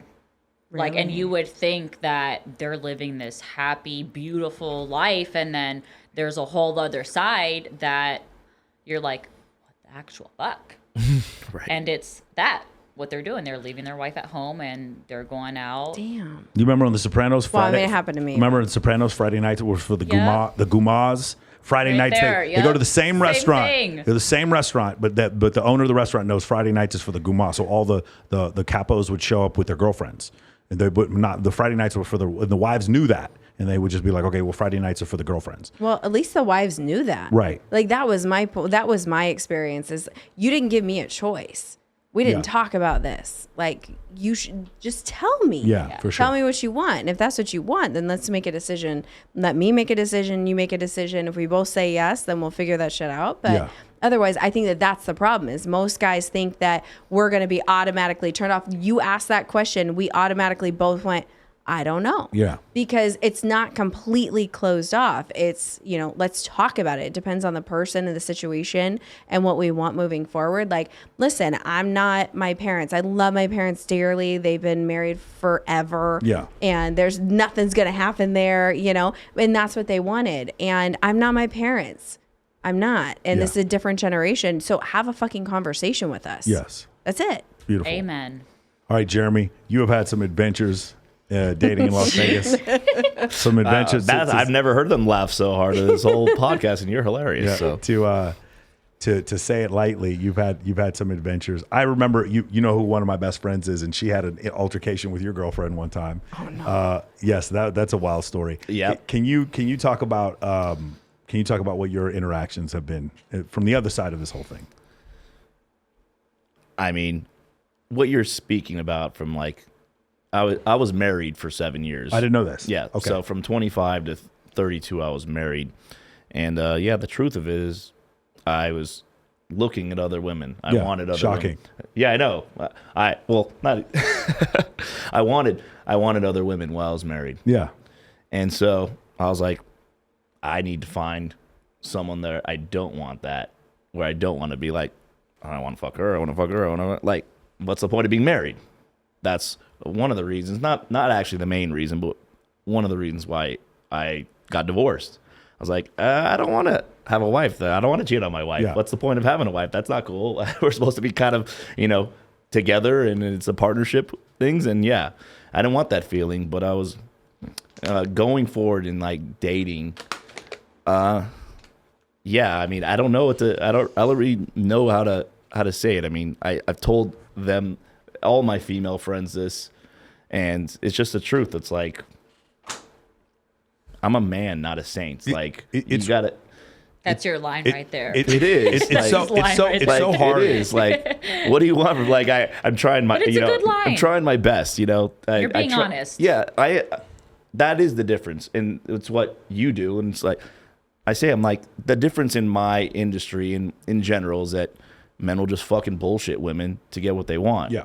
And no, if I want to fuck you, I'm going to tell you. If I want to be your friend, I'm going to tell you. If I want to work with you, I'm going to tell you. I'm not going to pretend to want to work with you or be your friend, right, just so I can fuck you. Yeah. And that's the difference. And so if you're honest about it, yeah, I think there's definitely possibilities. But I have to be honest with you. In all my experience, there has been one woman, that I never considered cheating on. Yeah. And you know her. Yeah. And that was the main reason one of the main reasons I was with her for so long, even though it was such a fucking disaster, because I was like, this is the only woman, and I've had a lot of female experience. And lucky for that my whole life. I've never been a stranger, been surrounded by beautiful women, starting with my mother and my sister. My personality formed to accommodate to that. Yeah. And so the only one I ever met that I was like, no, never would I cheat on this fucking on this one. Mm-hmm. So I was like, this is who I'm supposed to be with, because I need to make this shit work. And it was a disaster, and back and forth over 6 fucking years. And just to try and, like I said, to try and break this evolutionary psychology you're talking about, it didn't work out. Even on my side, with my testosterone levels are similar to yours. Yeah. That I would have been, if the other issues didn't exist, we'd still be together, and I had no desire to fuck other women. I just didn't. And I don't think I'll ever find that again. So the general experience, the 99% experience, is what you're talking about. Yeah. Including when I was married and any other relationship. I'm not saying all men cheat, guys, but that's not what I'm saying. I'm saying all men look. I'm not. Oh, you can look. I don't give a shit. Yeah, about that. Look all you want. But I wanted to, like, too. To me, like I said, it's being dishonest. Like, why have a girlfriend? Why be married? Why anything if all I am doing is thinking about fucking other women? Mm-hmm. Like, it's pointless. Unless, like you said, you're honest about it, or you don't have that kind of structure, then it could be fine. But I don't know. Vegas is, everyone blames everything on Vegas. But I think this is a problem. It's a different town. I mean, let's be real. It's a different town. And going back to where you're talking, the jealousy, it goes on both sides. It goes on both sides, and it can be, I don't know. It's a fucking mess as far as I'm concerned. I don't really know what to say. I'm 41 years old, and I can be consumed by it just like anyone else, even though I'm generally, people are like, how are you around all these women and not trying to sleep with them? And I'm not trying to sleep with them. It's like, but there are certain women that I will go crazy over. Literally, these murders you're talking about, I could see myself doing that. Yeah, bro. It's like what does Chris Rock say about OJ? It's like, you're sitting there watching your ex-wife, give a blowjob to another man in a house you bought while your kids are upstairs sleeping. It's like, I'm not saying he should have killed her, but I understand. But I get it. Like that's what's crazy. I mean, it's crazy. Again, of course, I don't mean to make a joke, but like that's the thing. Like women don't understand. Is like that is the thing that like pushes us so far. When again, let's go back to Dr. Buss. He talks about this. When women cheat, the man always or when men cheat, the women always generally ask, "Do you love her?" When women cheat, men ask, "Did you fuck him?" That's usually the first question. So interesting. Like I honestly, until you brought that up, I didn't realize. I really didn't realize the difference because to me, you know, being cheated on, it was absolutely heartbreaking. Like my whole world just crumbled in a matter of seconds, you know? And it was like our life, my vision, my love, like all these things, right? Oh gosh, I didn't mean to say that. And I cut it out. You should please. But I didn't realize what happens on the other side, where men there's this innate like I'm going to kill you. Like another man touched my woman. Yeah. Like I just honestly didn't realize the difference. Nobody else 99% of the time there is no violence. What I'm telling you is that when there is violence, that's generally the reason why. Oh, trust me. When you go back and when you go look at serial killers or people like any kind of mass murders, you are going to find some lack of sexual validation that comes from either their mothers abusing them or something happens where there's some sort of like physical abnormal. Yes, that you go back, watch Mindhunters. Read John. God, what's his last name? The guy who started the behavioral science unit at the FBI in 1974, Quantico. The show Mindhunter on HBO is based off the books by John Thompson. I forgot what his last name is. But yeah, those books are fantastic, and they talk about that. I mean, like a lot of people, again, hairless murder apes. If you say, hey, I'm going to meet another hairless murder ape today. It makes more sense. Now I understand why he's acting like that. Yeah. That's why the guy had to pull out the metal black card to show it off to all the women. So I understand hairless murder ape. I get it. Status. Now I understand why he believed. He wanted no other penises to go inside of me, but he wants to go fuck other women. Okay, now I understand. That's right. Status. Okay, hairless murder ape. I remember. Okay, now all makes sense. You'll find that the world makes so much more sense when you start with evolutionary psychology and work backwards, as opposed to starting with like zodiac signs or what you heard on ABC or at church. Then you are confused. Because that's supposed to be your person and you're supposed to stay with them forever, but it doesn't work, and it's working less and less and less as time moves forward because of social media. And now we have all these options that we didn't have before. And now the girl who was going to marry you back in 1985, she's with me at Bilzerian's house at the Ignite party, and she's giving a blowjob to VJK or to MGK behind the bathroom. And that's not even a metaphor. That actually happened. That actually fucking happened. In the history books. I'm literally watching. I'm like, is that MGK behind the bathroom? Yeah. What is this motherfucker? Oh, goddamn, that's what he's doing. Yeah, there's like court reporter typing that shit out, and there's a sketch artist. Yeah, sorry. Yeah, sorry about that. So good. Awesome. A couple more things. So I want to talk about your mastery program. Yes. Where did you come up with the idea from it? Can you talk a little bit about Ashkan and Corey, and talk a little bit about the program that you created? I mean, the truth be told, it kind of started with you. Through my social media content I was creating, HGTV reached out to me in 2018, and then I shot a few episodes for a show, and then they tell me if it's with no notice, it's fucking greenlit, which means it's gonna air. And so like 7-8 months later, they tell me this, and then I'm scrambling, and then I find you, and you're like, yeah, you can come talk to me. I'm playing basketball at Panorama Towers, and I'm like, okay, I'll be there in 10 minutes. So I'm like, who can I do? I need a video. to create, to do a day in the life, to show this, because no one watches TV anymore. So I need to put this on, show I was on this TV show, to put it on social media that I was on the TV show. How ironic is that? And you said Ashkan and Corey Shaw, these are the guys you want to work with, and you made it happen. And they filmed this video with me a few days later. And usually takes 3 to 6 weeks of editing. They got it done in 6 days, enough to put on, and it was fantastic. It was a huge success. And then I've done all my videos, professional ones, with them to this day. And then COVID happened, and people actually look to me for leadership, and they're like, "Oh, this style you're doing, this is you're essential now. How do we?"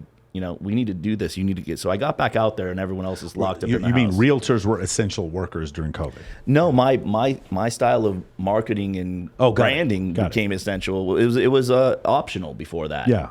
And so COVID happened, everyone's locked down. The only way to reach people, you can't go face to face, you can't even go to Starbucks, is to go out and create content and put it on social media, because everyone's on social media more than ever, especially when you're locked down in your house.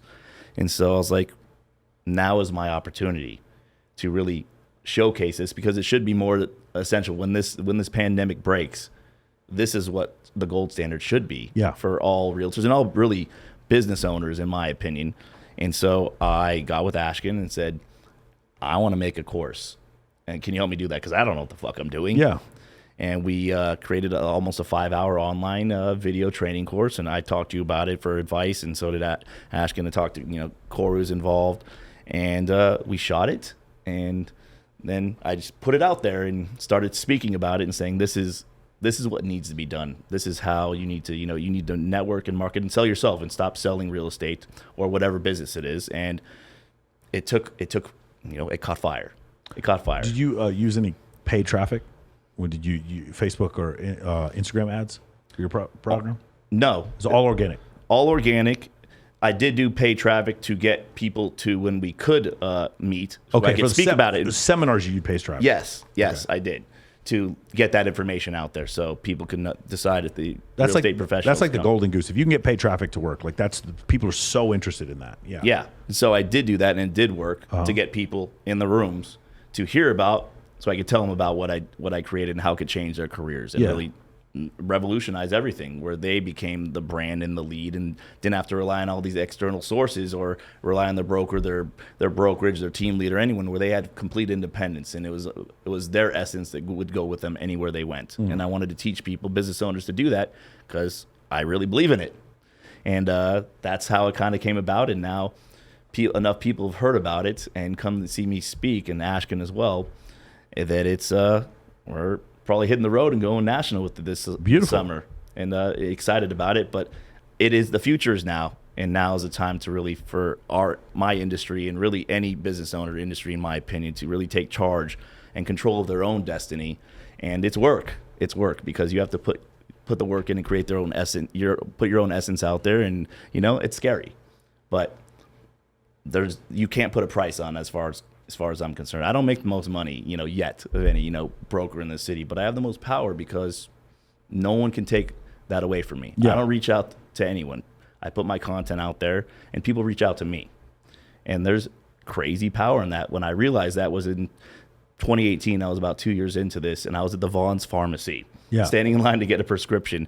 And at the time before the Me Too movement, I used to say whatever, that's Thursday today, I'd be like, happy Thursday, Las Vegas, and we got to talk, babe.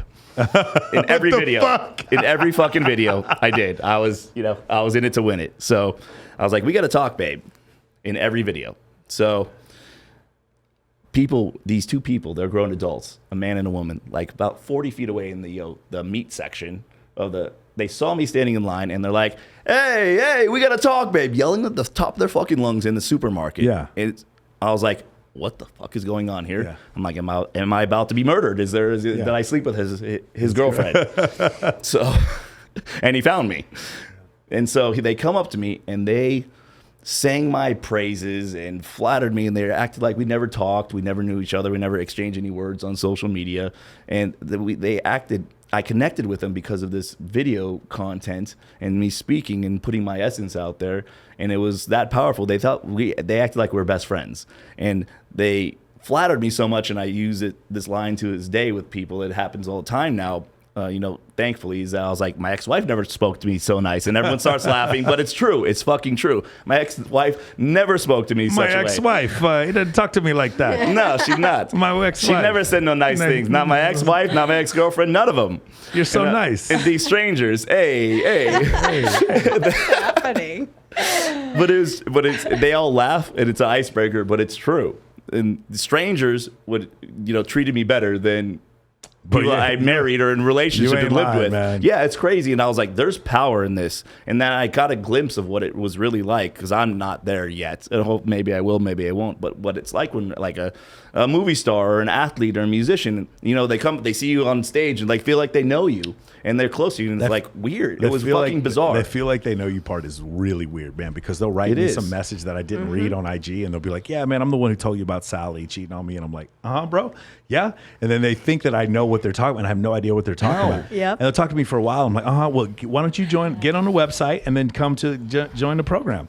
But yeah, that part that is was the crazy. crystallization of like the power of what I was doing, and that I need to take it way more seriously from there. And that the working with Ashkin and working with Corey Shaw, all that was like the evolution of it. Yeah. And bringing it all together, because you never can get to where you need to go in life, in my opinion, on your own. You always have to have partners and mentors and failures as well as successes along the way. Yeah, I tell people about Corey has gotten me more work than anybody. Like my videos with Corey get me hired at all kinds of. I would not be hosting the Maxim parties or whatever wasn't for Corey Child. I certainly wouldn't have this bikini competition. I'm hosting the biggest bikini competition in the world, and starting next week because of Corey Chaloff, because he made a video of me doing one at Dre's. Yeah. One of the most talented, videographers, photographers. Ashton, in my opinion, I'm biased, but because we work so closely together. Corey's the best. Corey's the best I've ever seen. The best producer, director, like content manager, mastermind because he behind sees it. Everything. Yeah, because he sees what it's supposed to look like. Videographers, some of them are really good technically, but they're really bad because they don't see you have to see. You want to become a good videographer, forget about the ISO, the focal length and the expensiveness, the price tag of the camera. Focus more on like what is it supposed to look like on camera. If you start from there and work backwards, that's when you find great videographers like great producers like Corey Chaloff. But going back to that, what you said before, with these seminars, I want to bring up something real quick. So with the Jeremy situation, if Jeremy wanted to pivot and get into just becoming an attorney, he could use the social media to do that. If Jeremy wanted to pivot, Jeremy was going through a divorce and wanted to go find someone else to date, he could use social media for that. If Jeremy was hey now, right? If Jeremy wanted to network with venture capitalists and get completely out of real estate and just get straight into a tech firm, Jeremy has an advantage over everyone else because he used social media. Because I'm going to go back to this one more time. Status is status is status. Expertise is a type of status. Being physically attractive is a type of status. Having a lot of money is a type of status. They're all different types of status. But the fact of the matter is, Michael Jordan can get to venture capitalists or have a conversation with the president better than you can, even though he has nothing to do with either one of those fields, because status is status is status. So you need to be on social media posting something. I tell my clients, just post 10 memes. Post 10 memes a day. If that's all you're going to do, post 10 memes a day until you start to understand that that's essentially what you're supposed to do, right? Just be careful, because women are going to come after you, want to date you because you post really good memes. That's generally what I found. That's how it kind of works. Blessing and a curse at the same time. The memes, man, the memes. That's how my whole dating life is based off memes. Awesome. Do you two have anything coming up? What do you have coming up soon, Bella? Me and him are planning a lot of different events. So we just had one this past Wednesday at DW Bistro. It was a happy hour for real estate agents. So with what I'm doing, I'm really focusing on the co-marketing side because I'm in the mortgage. So I'm trying to get the brand out there. The company hasn't had a marketing department in a couple years, but they've been around for 30 years. Okay. So, I met my boss a couple months ago, and like I said, I wanted to get back into real estate. So yeah, we got some events coming up. We have one for this Thursday actually coming up, a luncheon. 28th. Yeah, Keller Williams. It's more of social media. Pacific Sunbelt Mortgage twerking competition. You want to do that? Can we do that? You should see the loan officers, John, Steve. They're magnificent, really. They could. I could not compete with them twerking with them. I'm sure they can twerk better than me. The Keller Williams swimsuit pageant. Can we do that? It is 2022. So by the way, good. Gary Keller wrote one of the most seminal books of my entire life. He wrote The One Thing. I don't know if you guys have ever read that. No. That book has changed my life. The book is basically it has very little to do with real estate. He left Keller Williams. He was in Austin, left Keller Williams for a while. He wrote this book. And it basically the theme of the book is multitasking is a myth, because it is. Your brain works almost like the engine in a semi truck. When you go up to sixth and go down to third, it takes so much energy to get back up to sixth, right? That's how your brain works. I'm texting and I'm driving and I'm talking to this person and I'm planning out this event. No, your whole focus needs to just be planning out on the event. Spend 4 hours of your day, the first 4 hours of your day, killing that first thing on your list, then the next 2 hours on the next thing, and the next. He always talks about complete and total focus on one thing at a time, and it has changed my life more than any single thing was that Keller Williams, or that Gary Keller book called The One Thing. I would recommend everybody read that book. In fact, I think it's required reading if you work at corporate at Keller Williams or something like that. Anyway, awesome. What do you have coming up, Shannon? Oh my God, I have so much coming up. How can men who want to date you? How do they get a hold of you? How do they crack the vault? What would be the best way to crack the vault? They can fuck off. Okay. I'm just kidding. There you go. Don't edit that out. Kidding. Leave Don't that edit in. that. Leave it. You did it. So I'm actually supporting Jeremy with his events coming up, and working with different mortgage brokers, title, and bringing them in as he goes on the road. But my consulting business, I have different trainings that I'm running right now, and I actually run a networking, and I hate that word. I fucking hate it because there's a negative connotation to it, and exactly why we created it. But me and my partner Nicole, she owns an aesthetic company out here.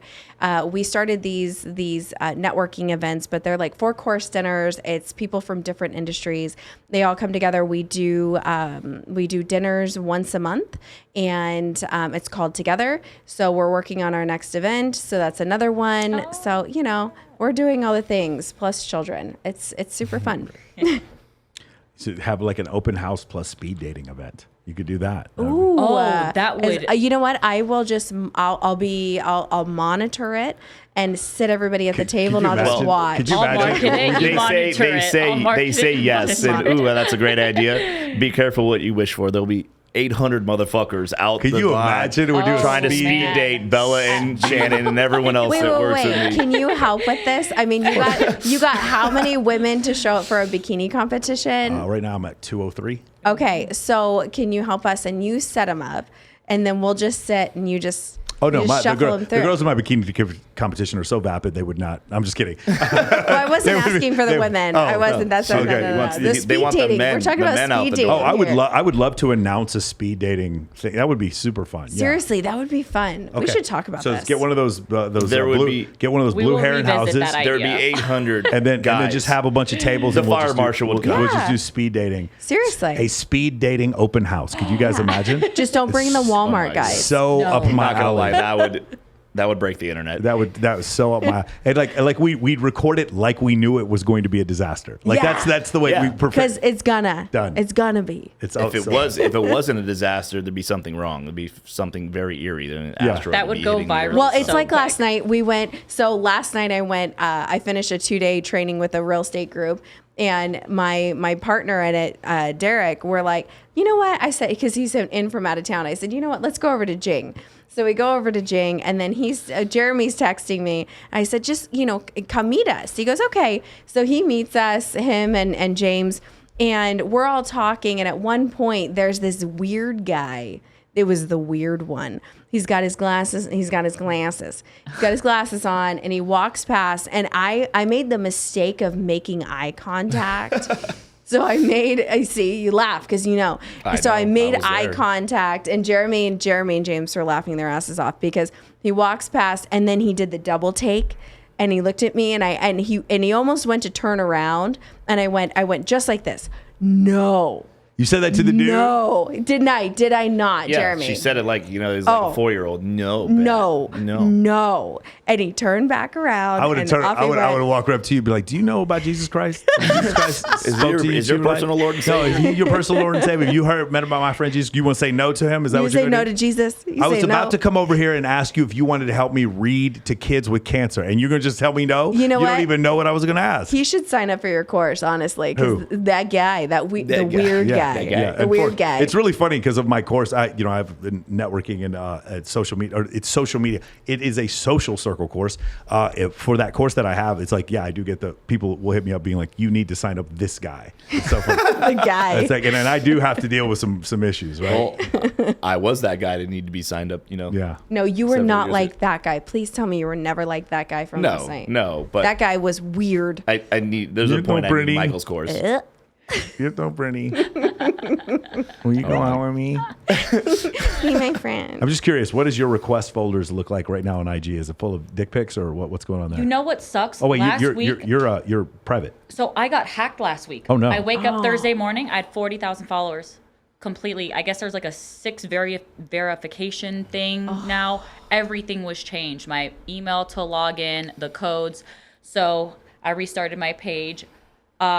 I have not opened those requests, but there's so many on there, and I'm like, I'm just gonna feel free to screenshot them and send them to me. I'm very. I do that for my friend Kindly. If she reposts them, she actually gets hit up for bullying because she's reposting someone else's stuff without their permission. Right. I don't give a shit. I'll repost it. You put that shit out. I will. I don't get any, you guys. You don't? You don't get any DMs? You just look super unfriendly then. What's no. going on? I don't know. I don't know what it is. And I think it's because of what I talk about and what I put out there. That must be it. I just don't. Fellas, if you got some extra dick pics, that's what Shannon Send them my way. is saying. She feels left out. I want to see them. And now, please. Bella Make doesn't them have good, her though. account anymore, so she's left out as well. Yeah, so They send have them to find to her me. new account. I want to see them. And by the way, you guys make sure you check out the episode with Stephanie Summers where she tells you how to take dick pics. That's actually no. Yeah, she comes in and she talks about multiple angles. I'm not kidding. She was on here last week.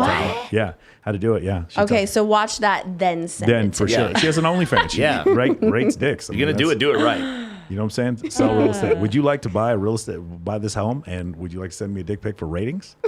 Oh, so good. Call me. Call me. Call me. Because status is status is status. Beautiful. All right, guys. Anything else? What do you have coming up, Jeremy? No, me and Bella and Shannon, we're all working together, and we have our speaking event on the 28th, again, Keller Williams, Southern Nevada, on Eastern, and we're just gonna keep doing this, and that's why I wanted to bring them on, because we're all friends working together and making big shit happen and making huge changes with people's lives and our lives as well. It's all people are like, oh yeah, you just want to help other people. No, it actually helping you actually helps me, and there's nothing wrong with that. And that's what you did with me. And I like to think I brought value back, and so it all comes back to us, and we need to stop bullshitting each other, and just own that, and that's where our power is going to come from, and that's why I'm here, to be honest with you. That's why I really wanted to come on for a while. So if you're an attractive woman who wants to learn to become a real estate agent, how do they get hold of Jeremy? Oh, you can contact me on Instagram. There it is, right there. Hey. Hello. That's how you do it. You can contact me and try and ruin my life. Good luck. Oh my God. Bella, where can we get a hold of you?